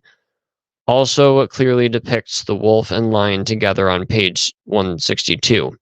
Due to a scanner error, apparently, the page is included 4 times in the document with 2 different scan qualities. Evidently, in the original document, the illustration is printed twice, once with poor density and a caption with information about the artist, and once with a high density with no caption. See, you have caption is right here. So this is a different page that was printed on, and then this one doesn't have that printed area, and it's also got a much higher density. It has a very similar margin though on each page, so it's thin here and thick there. See? But besides that, modern art says lion, sort of, right? I hope you guys are bearing with me. This has been a long stream. There's one person that stuck it out. I don't blame you. It's been a long stream. And if you're watching this on YouTube after the fact, you get a gold star. A goldie. Now let's try to go through these images here. We are actually surprised to find that there are far fewer images that misrepresent the text than Mandelites claim. Next time you go to the Christian bookstore and see all those pictures featuring lions and lambs, you may want to pay closer attention. There are actually far fewer misquotations of the verse available even in popular art. It's mostly just lions lying with lambs. Challenge 3. This is the 3rd challenge on the page. Can you find each place where the lion is in the photo, but the wolf is in the text? Because there's images down here that show a lion with a lamb, but then they quote the verse and say wolf. Like here's one right here. You've got the lion and the lamb, and it says the wolf also shall dwell with the lamb. So how does the Mandela effect affect that image? Did it change the verse and leave the image alone? For goodness sakes. I tell you what, there's some conspiracy theories that never should have even been thought of. Challenge 4. Send us an image that you do not make. Send us an image that you didn't make to meet this challenge that features the animals depicted or described in Isaiah 11 that pairs the lion rather than the wolf and the lamb. Find one. Read more about the significance of lion and lamb symbolism in The Lamb and Lion. That's an article we're linking to. Now here, let's take a little break from all the pictures and read a little bit from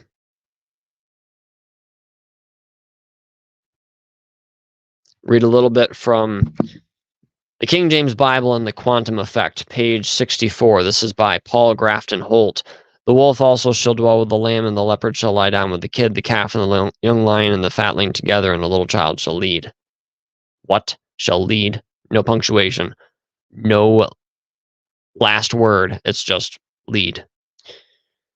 Now the KJV says the wolf shall lie down with the lamb. Used to say lion. That's in parentheses. This is pathetic. That's just that sentence just doesn't make any sense. I mean, there's pathetic sentences on my website, but I don't have a doctorate. I hate grammar. You know, I have Grammarly, for crying out loud. This guy's supposed to be a doctor. The Hebrew, and I don't want to be too rough on Paul Grafton Holt. I don't want to be too rough because I'm not. Everybody's a critic. The Hebrew incorrectly occurs, or the Hebrew incorrectly concurs on wolf. The NIV, NRSV, ESV, NKJV, and NLT, NBLT, and LGBTQ colon QWERTY semicolon quote question mark bracket, all of them agree wolf too. This is another commonly recited text by Christians familiar with the KJV of the KJV of the Bible. So the King James Version of the Bible. So it's to be read King James Version, not so weird. As it attests to a better time in the future where when natural enemies will strike in accord with one another and live safely and peaceably side by side. I don't know if they necessarily strike in accord with each other. Indeed, there are numerous artists rendering the artist renderings and worldly writings on the subject, which illustrate and attest to the lion and the lamb lying next to one another. Well, there is really. In what contexts? Many public houses in the United Kingdom are named after the lion and the lamb motif. Indeed, one need only search the internet for a seemingly endless array of these images to leave no one in any doubt that it is the lion and the lamb who lie down with one another. Why this change? And then he gets into possible reasons for it without making a paragraph break. So, as we've seen, that's not true. And I went on Google Images, searched through Google Images like a lot. And what I've been showing you is what I found. Paul Grafton Holt needs to do a little bit more. It needs to have a little more internet time instead of making a double-spaced book to make it seem like it's 190 some pages long when it's really only 100. This thing could have been saddle stitched, for crying out loud. It's not bigger than a magazine in reality. Oh wow, 3 of you guys are still here. This is incredible. You guys have no life. I'm sorry. I obviously have no life because I do this. But I do. I honestly do. I have to get up at 6:30 tomorrow and it's almost 1. So, anyways, if you guys want to support what we do, help us get a little bit better times to this whole thing, be able to do this whole thing full time. There's so much to discover, so much to learn. I would appreciate it. And I appreciate our co-conspirators that help us in this endeavor. You guys are the best. It's official. There are 3 possible reasons for it. Now, here's the reasons why the wolf was introduced. According to Dr. Holt, there are 3 possible reasons for it. The first is that we have yet another example of minor word changes designed to slowly infiltrate into the KJV of the Bible. The thin edge of the wedge of perceptible corrosion and thus corruption. So, in other words, Gail Ripplinger. Secondly, and not saying that in a bad way, just saying he's basically saying the same thing, except he's saying it because of something different. Secondly, Jesus is the Lion of Judah who conquers the wolf, who is Satan. Oh, really? Oh, really? Where is this? Where is this symbolism of the lion conquering the wolf? I think that the adversary, the devil, goes about as a roaring lion, seeking whom he may devour. Okay, maybe Satan has a couple of times in Scripture where he shows up as a wolf. Maybe. More so, heretical Christians are showing up as wolves. FYI. And he is the sacrificial lamb who atones for mankind. The lion and the lamb, metaphorically, then, can be seen as either divine enemies brought to rest by Jesus, brought to rest by Jesus' defeat of Satan, or perhaps Jesus as both lion and lamb, ushering, ushering, I'm sorry, in ushering in, okay, ushering in peace during his reign on earth in the parousia. Sorry.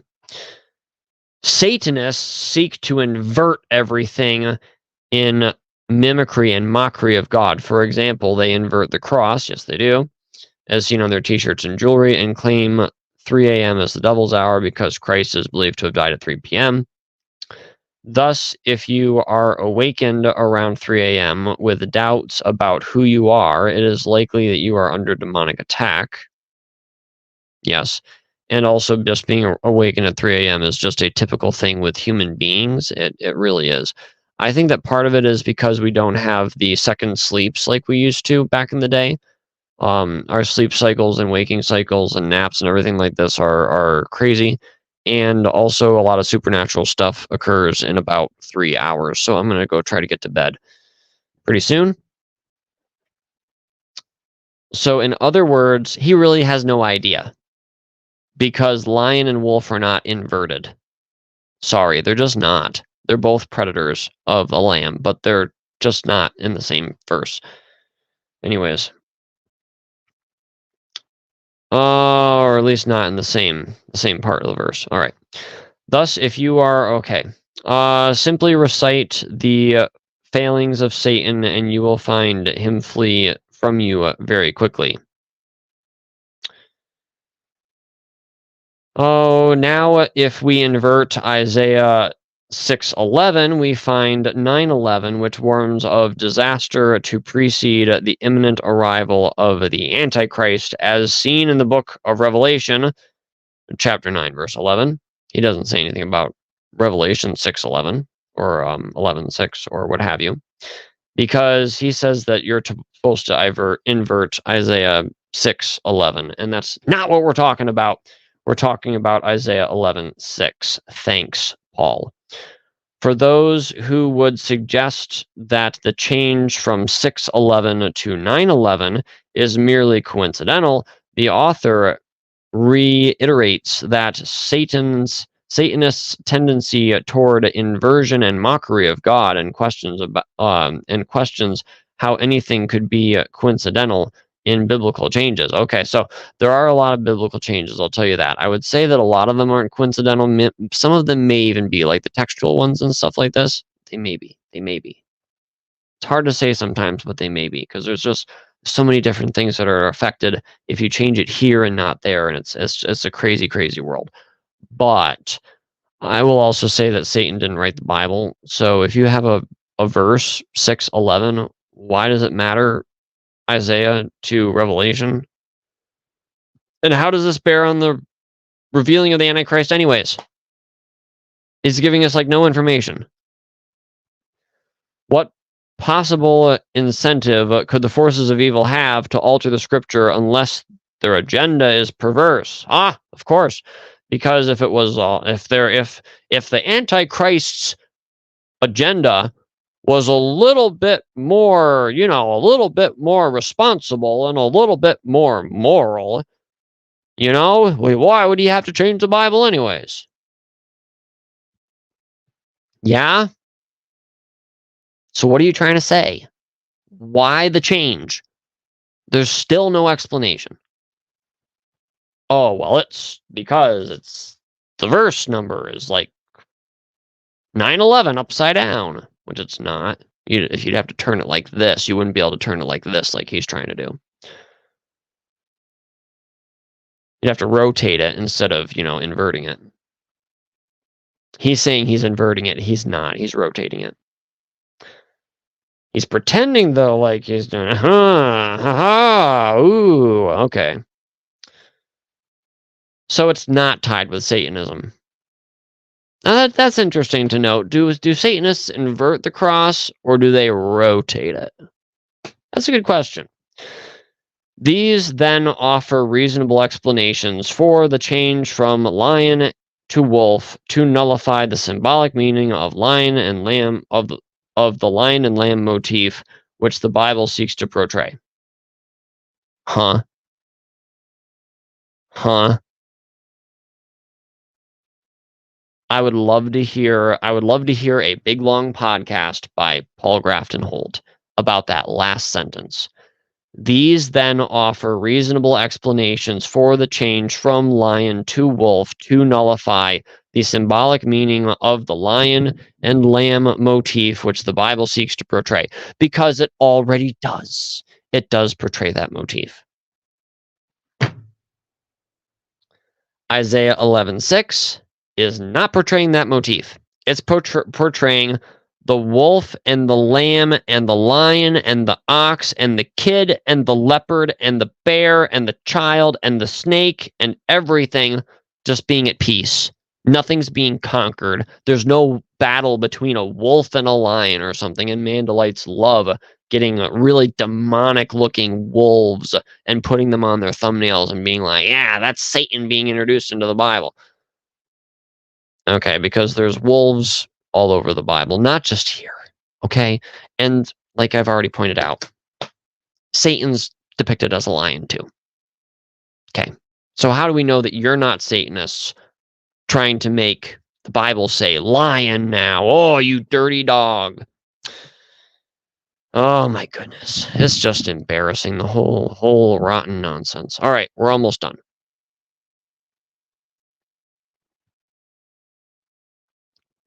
This Quaker, I tell you what, this Quaker wants to go lay down.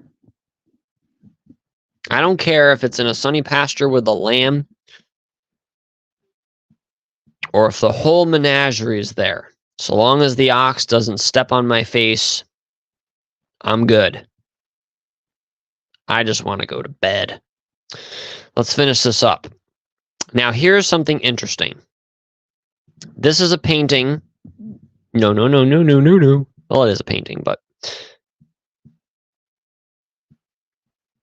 this one, I believe, is by Horace Pippin, 1888 to 1946. This is a Holy Mountain 3, I believe it is, from 1945. So this is like a year, apparently, before he died. And this is in the Hirschhorn Museum. You will notice that the I don't know if it's supposed to be like a figure of Martin Luther King or who it is supposed to be, but there's some black children that are playing with different animals and such, and that they're not on their phones. And the man has a shepherd hook. He's got a white suit, which is kind of unusual to be wearing out if you're, doing work in a field. However, it may be a thing.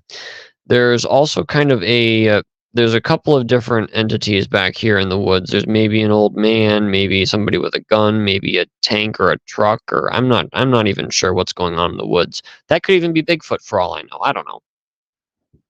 But looky here. Okay, looky here. There's the wolf. There's the lamb. There's the lion. There's the ox. There's the leopard. There's the bear. They're all here. Whenever you see the entire menagerie, the wolf and the lamb dwell together. And there's a wolf, for crying out loud. See, there's a leopard and all these other guys. You're not having any problems with them being here. There's the kid and everybody. But that wolf there, he's being introduced into the Bible. Okay, nice. Okay, so behold, the Lion of the tribe of Judah, the root of David, has triumphed. Worthy is the Lamb who was slain to receive power and riches and wisdom and might and honor and glory and blessing. Revelation 5:5 and 12. TLV. The Living Version? I don't know. Or TLV? Yeah, I got no idea. This has nothing to do with Isaiah 11:6. Sorry, but if you go Googling this picture and you go, oh, look, there's a lion and a lamb, you didn't read the verse. And this is literally what they do. The lion and the lamb describes the two aspects of Jesus' nature. He is both the conquering lion of the tribe of Judah and the lamb who was slain. Another image. I did not create any of these. Lamb and lion. Jesus has always been and always will be both lion and lamb. Paul Zilmer. Isaiah 11:6. The wolf shall dwell with the lamb. Now, this could easily be an AI-generated image. Easily. Or it could be an impressionistic kind of painting, because if you squint your eyes, it looks pretty good. Isaiah 11:6. The wolf also shall dwell with the lamb, and the leopard shall lie down with the kid and the calf and the young lion and the fatling together, and a little child shall lead them. Maranatha. Look at that. Wow, Paul Grafton Holt. All I had to do was Google image things, and oh my goodness, I tell you what, that lion and lamb symbolism is just blown out of the water. There's the lion and the lamb. And there it is again. The wolf shall dwell with the lamb, and the leopard shall lie down with the young goat, and the calf and the lion and the fatted calf together, and the little child shall lead them.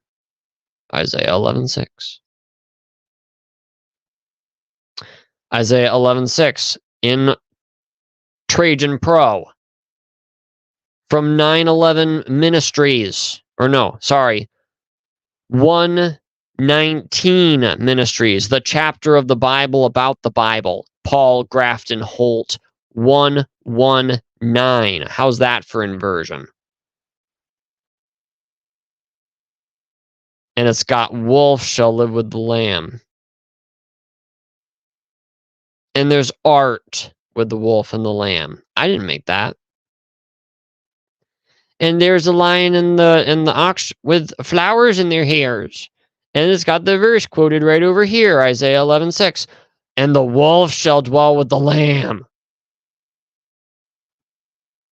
Isaiah 11:6. Now this is a Mandalite image. Does not say the lion and the lamb. Either that or it was somebody that was just flat tired with people saying lion and lamb, because it doesn't say that. Same thing there. Same image. It just has a background, which shows that this is a little bit more authentic than that, because the background has been cut out. And this has Isaiah 11:6. And it says, the lion shall lie down with the lamb, and lion is capitalized and lamb is capitalized, and the bear shall eat grass like the ox. Okay. Isaiah 11:6 says, the wolf also shall dwell with the lamb, and the leopard shall lie down with the kid and the calf and the young lion and the fatling together, and a little child shall lead them, and the cow and the bear shall feed, and the young. Okay. I think that what they're actually quoting is Isaiah 65:25.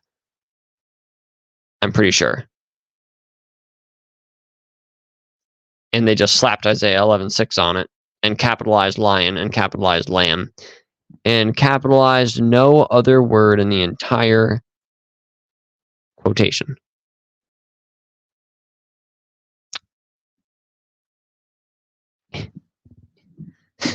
I don't know what to say about that one. The wolf shall live with the lamb, Isaiah 11:6. Lion of Judah, Lamb of God. Look at all that lion and lamb symbolism. Oh, that has no connection with Revelation. Lion and lamb, Isaiah 11:6. Now that's one that could play in a little bit, but also it's in papyrus, so we already know it's untrustworthy. Jesus, the lion and lamb, exploring the attributes of Jesus by blessedwomen.com. No, hang on. Busy Blessed Women. Okay, not by. I was like, by Blessed Women. Look at the detail on that. I love it. Every single hair. Fantastic. It takes a lot of work. It looks so fast when you see him do it on Instagram, but it is not. And it took him years to figure out how to do that. Oh, look at this. More lion and lamb symbolism. Oh, with the verse quoted right here. The wolf also. Yeah. And the wolf will actually reside for a while with the male lamb. Wow, what a painful translation. And with the kid, the leopard itself will lie down, and the calf and the maned young lion and the well-fed animal all together, and a mere little boy will be leader over them. That is the worst translation of Isaiah 11:6 in history. There's the wolf and the lamb symbolism. I tell you what, next time I see that on a t-shirt at the Bible bookstore, I'm going to rip it off the thing and start screaming about the Mandela effect at the cashier, and they're going to have no idea what's wrong with me.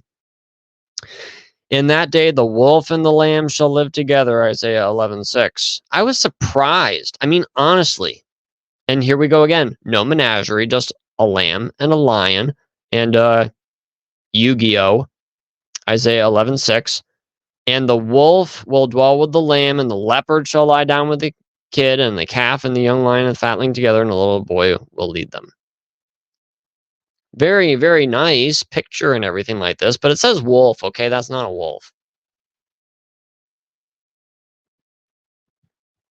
There's an enormous lion. This is horrifying. This is from Biblia To Do. And I'm not going to be able to chat tonight, guys. It's already 1:11. I just want to get through all of this. And I'm just fired up and I want to get it through. There's going to be more updates rolling out for this page in the future. But for now, I want to get this on video.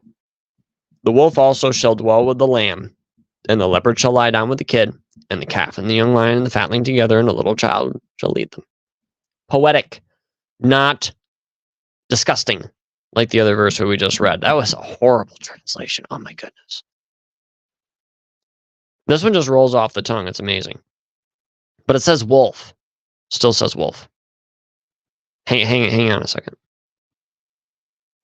Yeah, still says wolf. Okay. And here we go. There's the wolf and the lamb up here in the corner. There's a little child in his little Jewish outfit. He's got his cow over here, and he's got his lion over here, and he's got his kid is with his leopard. Pretty cool when you think about it.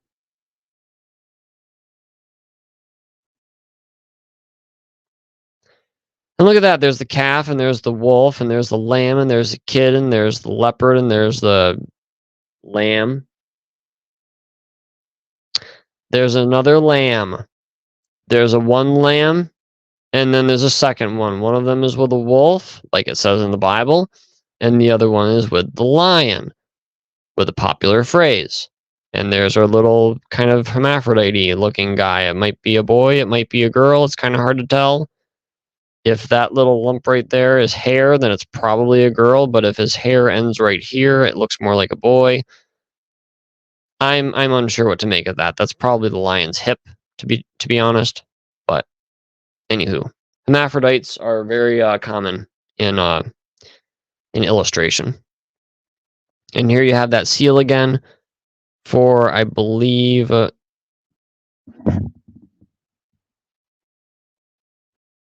Bricket Wood,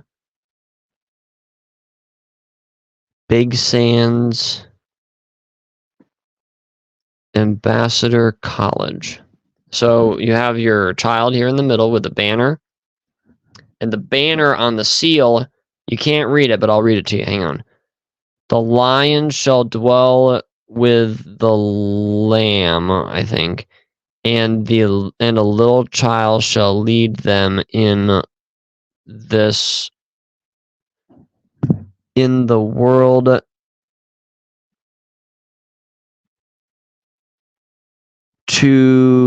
not tomorrow, in the world something. It's a big long word that starts with T, and I can't.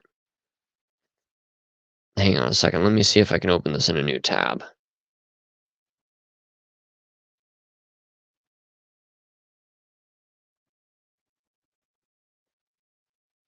Okay. Shall lead them in the world tomorrow. Yep. And it looks like it says Isaiah 11:4, but no, that could be that's probably a 6, yeah. So that's a completely not quoting the verse. No Mandalite would even argue that that's the actual verse. The lion shall dwell with the lamb, and a little child shall lead them in the world tomorrow. That is, nobody is saying the verse ever said that. But Mandalite will leap on that and go, oh my goodness, look at that. Ambassador College says the lion shall lay down with the lamb. I can't believe it. It's engraved in metal, man. That's hard to change. Show you just as many things that say lion and lamb that are, that are engraved in metal. What does that prove?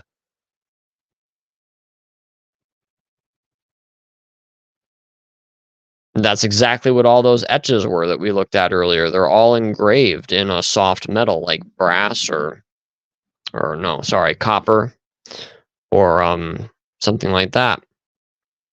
Here's a little thing you can probably buy from Etsy. The lion shall lie down with the lamb, as if it's a quote with ... and nobody actually went and looked up the verse. Nobody was careful about this. They just slapped a lion and a lamb on this little card-shaped thing, put a couple of ribbons through it, tossed it up online, and hoped to make a few bucks. That's what's going on here. They didn't dedicate half of their life to making 62 true-to-scripture paintings. Didn't happen. There's a lion and the lamb. Hope that proves Paul Grafton Holt. Look at how sweet that is. Oh, that's even sweeter. It's a kid's painting, but it's not necessarily as sweet. It's a form of naive art, I guess. Let's see the lion and stuff, especially just the flatness and everything, and the kind of grotesque kind of posture and everything. It's abnormal, but nice sunset. I love that, and the trees and everything.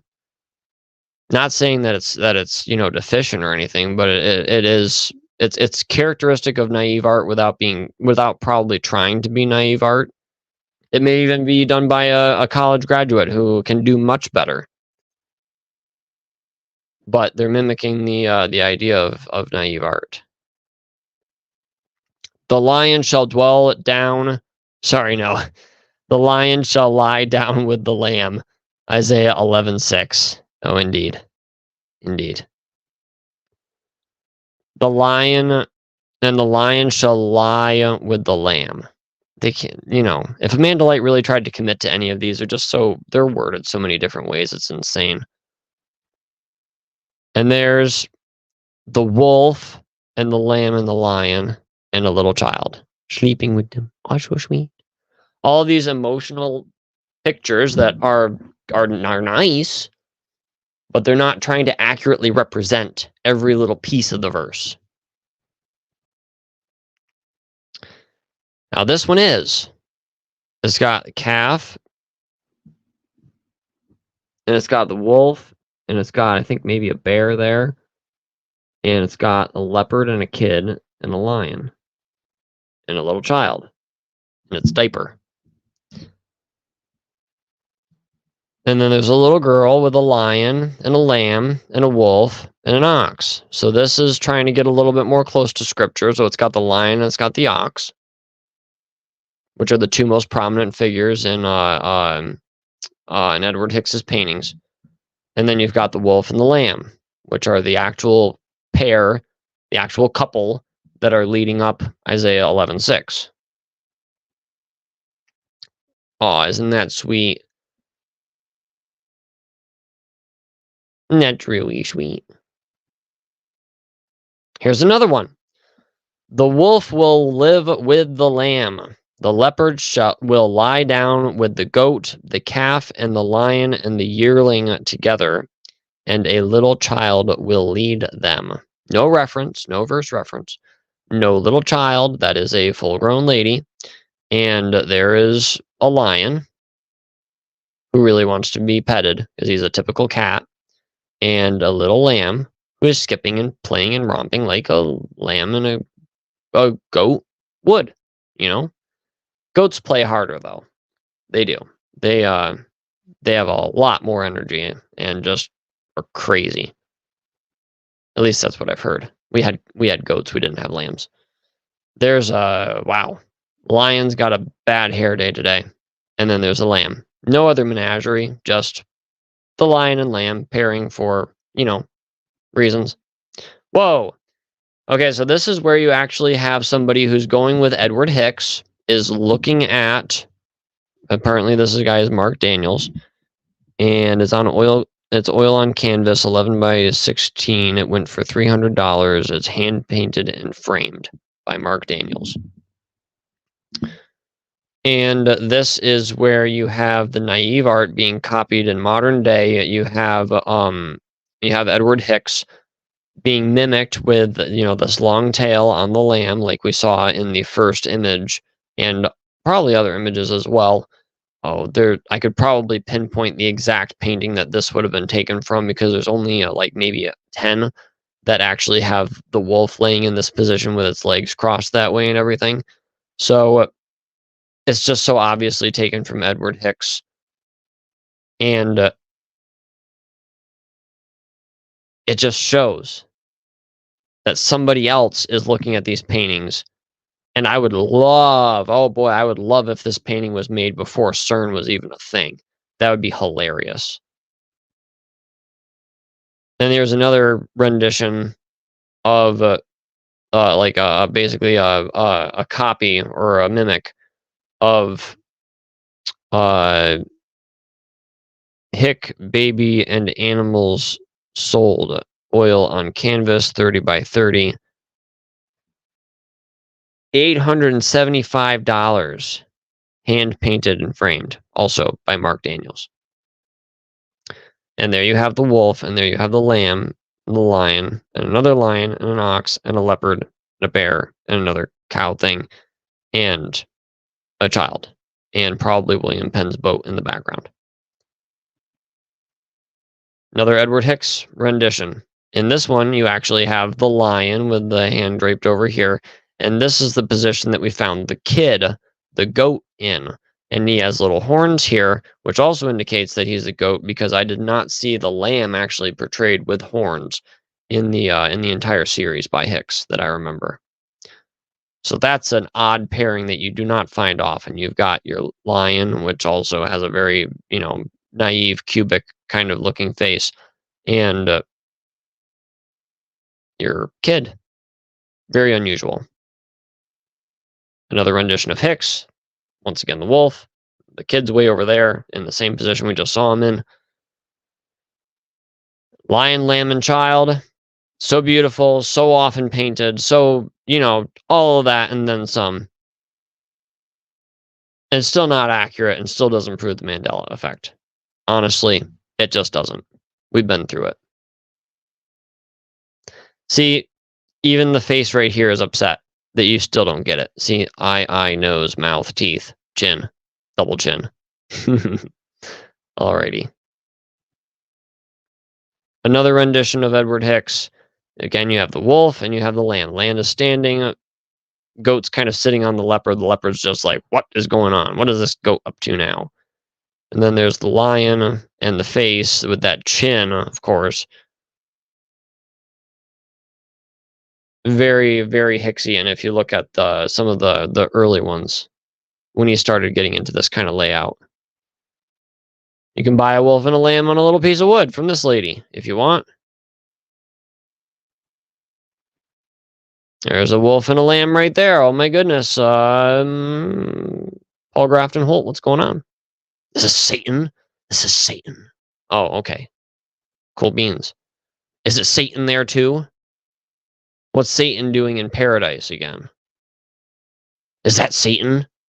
No, that's Jesus. Wait a minute, is it Jesus? There's 2 lions in the Bible, dude. All right, so let's land the plane.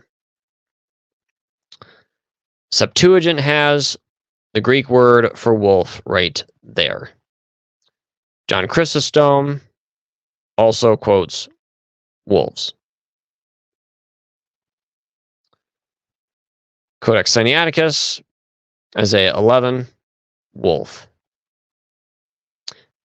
Messiah of the Christians and Jews by Sebastian Munster, 1655, page 183, says, "The wolf shall dwell with the lamb."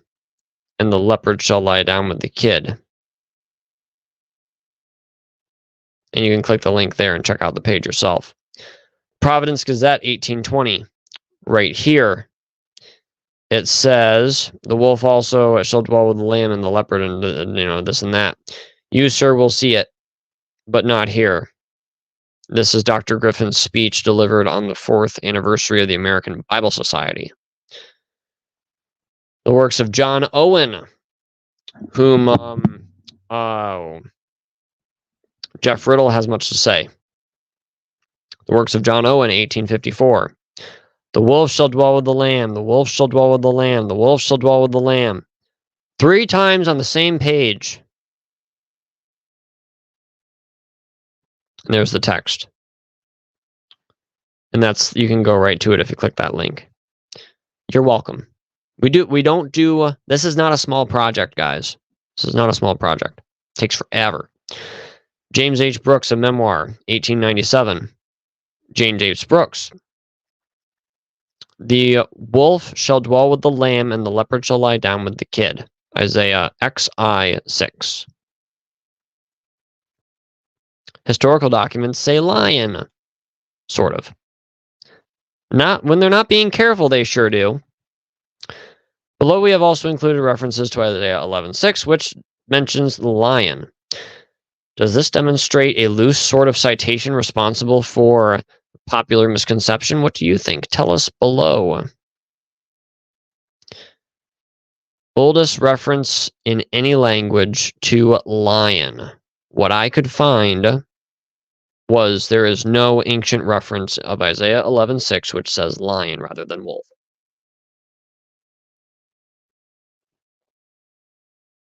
The earliest that I found was in English. Thank you, Google Books. It goes back to 1681. It's in a book called The Works of the Long Mournful and Sorely Distressed Isaac Pennington by Isaac Pennington. His name is spelled different in the 2 different instances, apparently. So it says, there is promise of such a state when the capital L lion shall eat straw like the ox and lie down with the lamb, and when the earth shall be filled with the knowledge of the Lord as the waters cover the sea, and nothing shall hurt or destroy upon God's holy mountain. Now that's all in italics, and that's like 3 different verses all smushed together. And it says lion. There's no quotation going on here. This is not he looked this passage up and copied it down verbatim from the Bible he saw right in front of him. He obviously knew this verse. He memorized it his entire life. He lived and breathed Isaiah 11:6, and one day it was supernaturally snatched from his hands by Satan. This is what they say. This isn't me. That's not hyperbole.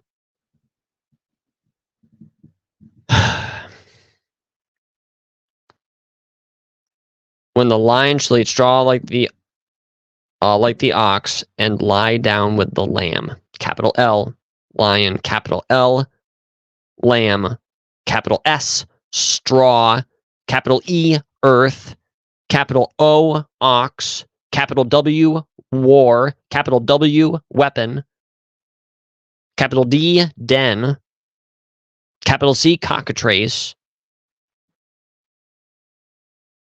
capital W, wife, capital S, strong. So, my goodness, 1681, they didn't care how they capitalized things, okay? Get over it.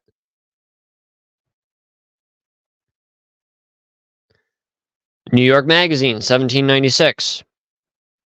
Now, see, this is where it shows this last quote here from the mournful guy. That shows that when you have lion and lamb being paired, it's not when they're quoting it. And it's not when they're really too concerned about actually quoting correctly. New York Magazine, 1796. Another Old English reference to lion. It's a little shady here, but let's see. After this definition of good nature, it will need little to be said in its condemnation. It is a portion of that love which is the attraction of the mental universe. It is the origin of all society, the foundation of love to our neighbor, and the power whose gradual possession will banish slavery, tyranny, war, disease, and vice from the world, and unite mankind in one great brotherhood, while, quote, there is a quotation mark, that simply shows that he's not making up his own words. It does not mean that he's looking at a page like we use quotation marks today. It does not mean that he's looking at a page and going, quote, word, end quote. He's not doing that. Listen to this quotation. It does not exist in any Bible, and I've heard no Mandalite argue for this one.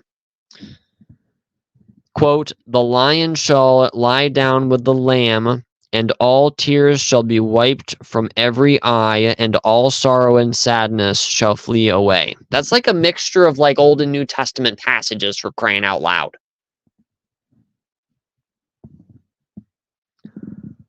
On a subject like this, I hope many be indulged in a little enthusiasm. Well, I'm enthusiastic, I guess. At 1:31 in the morning, I gotta go to bed. I just got to.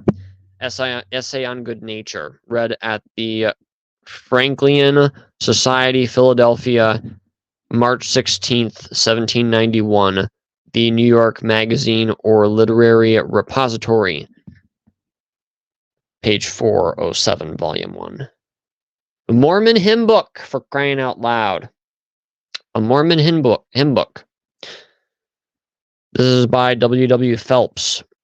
How blessed the day when the lamb and the lion shall lie down together without any ire, and Ephraim be crowned with his blessing in Zion, as Jesus descends with his his chariots of fire. We'll sing and we'll shout with the armies of heaven, Hosanna, Hosanna to God and the Lamb. Let glory to them in the highest be given, henceforth forever. Amen and amen. Now that mixes the symbolism of lion and lamb together. The first lion and first lamb are not capitalized, but then when you get down to lamb, when you sing Hosanna, Hosanna to God and the capital L, Lamb, that ties the whole thing together. And I believe this would be verse 6 of the song that's given there. So again, not a careful quotation, but we do see that the lion and lamb picture there exists. The motif, as what's-his-face put it. The Bible, true to itself, 1884, says, the wolf shall dwell with the lamb, and the lion shall eat straw like the ox. And that's good. This is a good quotation, a good reading for Mandalay to emphasize the wolf's diabolical symbolism. But the fullest of the images particular to Isaiah is his early and beautiful picture of the capital W wolf and the capital W lamb. It's all in italics, and that's a title or a phrase, I suppose. In the latter day, when the, quote, wolf shall dwell with the lamb and the lion shall eat straw like the ox, which he reproduces toward the end in the prediction that the wolf and the lamb shall feed together and the lion shall eat straw like the bullock, when he changes the child playing on the hole of the asp into dust shall be the serpent's meat. Chapters 11, 6, 9, and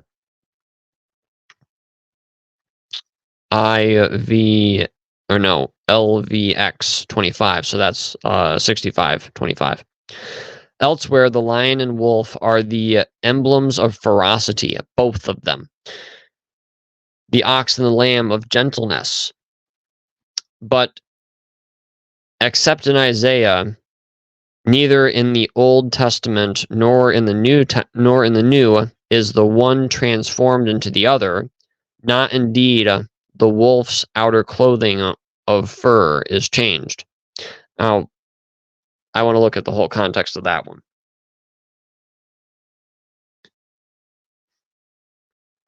Because they're not, what is his point is, as I understand, is that the wolf and the lion are not being turned into the ox and the lamb.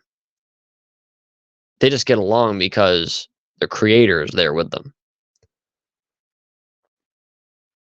And he'll take care of their needs. They don't have to bite the head off the lamb to get a meal anymore. Great text of the Bible, 1901.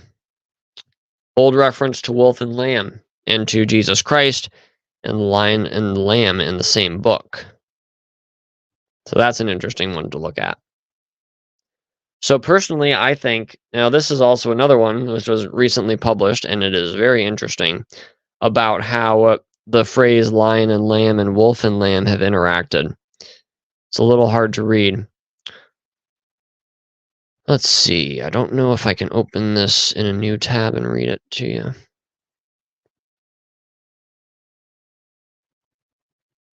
It's really fuzzy, but I can probably try. Lion lays down with lamb. One of the characteristics of the Messianic kingdom of the future described by Isaiah is a return to pre-lapsarian innocence, in which the wolf shall lie down with the kid, and the calf and the young lion and the fatling together, and a little child shall lead them, and the lion shall eat straw like the ox, Isaiah 11:6-7. The passage is frequently rendered as saying that the lion shall lay down with the lamb, and of course, there's no further part of that verse that is ever quoted besides that, because it's a popular phrase that has entered pop culture and gotten popped, okay? They never say, oh, the lion shall lay down with the lamb, and the lion and the fatling together, and the little child shall lead them, and the leopard and the kid, and the ox and the bear, and the water covers the seas, They never do all that. The text is quoted or alluded to by a number of major English poets, usually in the context of utopian or millenarian imagination. In Shelley's Queen Mab, page I guess 124 to 128, or maybe pieces of the poem, e.g. the queen's looking forward to such a future when, quote, the lion now forgets his thirst for blood, there might you see him sporting in the sun beside the dreadless kid, his claws are sheathed, his teeth are harmless, custom's force had made his nature as the nature of a lamb. Now, he's lying with the kid, however. He's sporting in the sun beside the dreadless kid. He's not scared of the lion. Now, the Shelley and the Queen both remembered it being lion and kid. Oh my goodness, the Mandela effect has conquered the world again. Ugh. Henry James in The Death of the Lion depicts the Squires, I guess, of socially predatory Mrs. Weeks Wimbush, proprietress of the Universal Menagerie, as times in which the animals rub shoulders freely with the spectators and lions, and the lions sit down for whole evenings with the lambs. Now, see, this is all coming from poetry and popular culture. Then none of these people are quoting the Bible. I just can't stand it when people don't quote the Bible verbatim. It just makes me so sad. Mandela people can't stand it when people don't quote the Bible verbatim. Every reference has to be, oh, they're actually quoting it verbatim. How did the Bible change? Oh, my goodness, I'm sorry. It's just, I gotta go to bed. I just gotta go to bed. I'll finish this up. That's probably all. You guys can check out the rest of the page for yourself. Let me know what you think of this video. It's been a long one. I should probably break this into 2 sections. I probably will. Let me know what you think. My goodness, you guys have stuck. You guys are champs. Holy cow. You guys are amazing. The leopard and the kid are smoothness fierce and softness gentle, and will lie down together.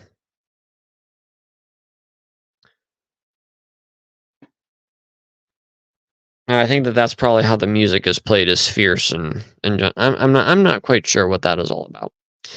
The phrase "lion shall eat straw like the ox" acquires a in Blake an anti-millenarian repose.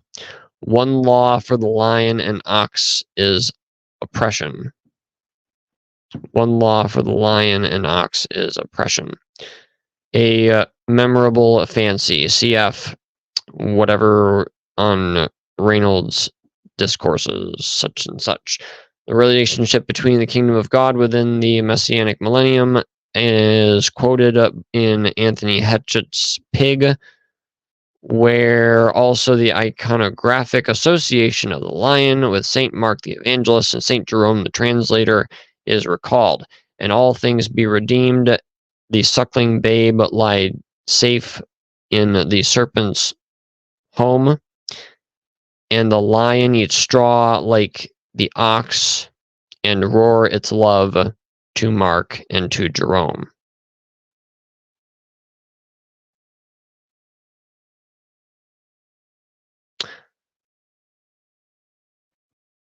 Fascinating stuff.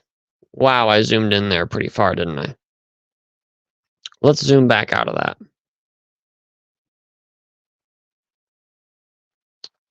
And then there's bonus material for your further research pleasures. And then there's the Let's Talk field. So yeah, guys, I'm sorry. It's been, you guys are amazing. Thank you, thank you, thank you. I'm sorry if sometimes it feels like I'm not respecting your time. If that's how you feel about it. It looks more so like you guys just enjoy this kind of thing, as I do. Conspiracy theorizing about all this stuff, and we might even be true. And this is all going public, and it's an amazing thing. And I see an extreme deficiency in people actually talking about this kind of stuff, and I'm glad that we have this platform and that we can talk about it. It's just, but I've got to go to bed. Until next time, forget about the Mandela effect and read your Bible like the devil actually after it, not just pretend after it like these guys are setting you up to think, because these are the guys that are loudly saying, Satan is changing the Bible, Satan is changing the Bible. And it's all just so stupid and silly, their arguments and their evidence and their problems that they have with things. It's all just such utter nonsense that once you get to the bottom of it, it's just like, Satan's not after the Bible, you doofus, you're just stupid.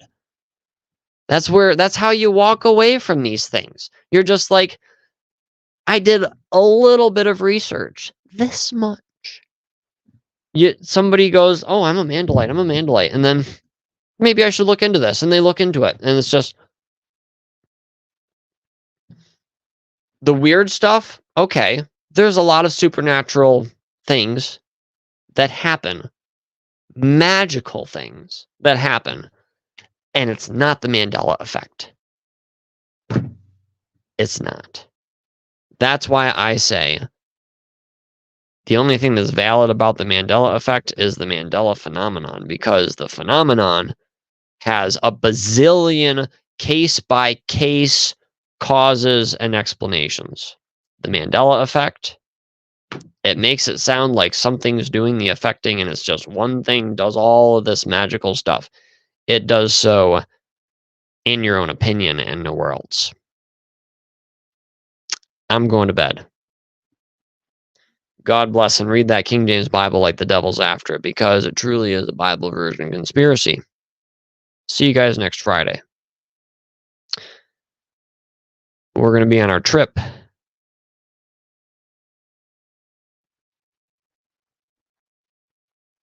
I'll try to figure it out. I will figure it out. And we'll stream. If we don't stream like this, if we don't record something like this, you guys are going to hear from me, and I look forward to talking to you. God bless.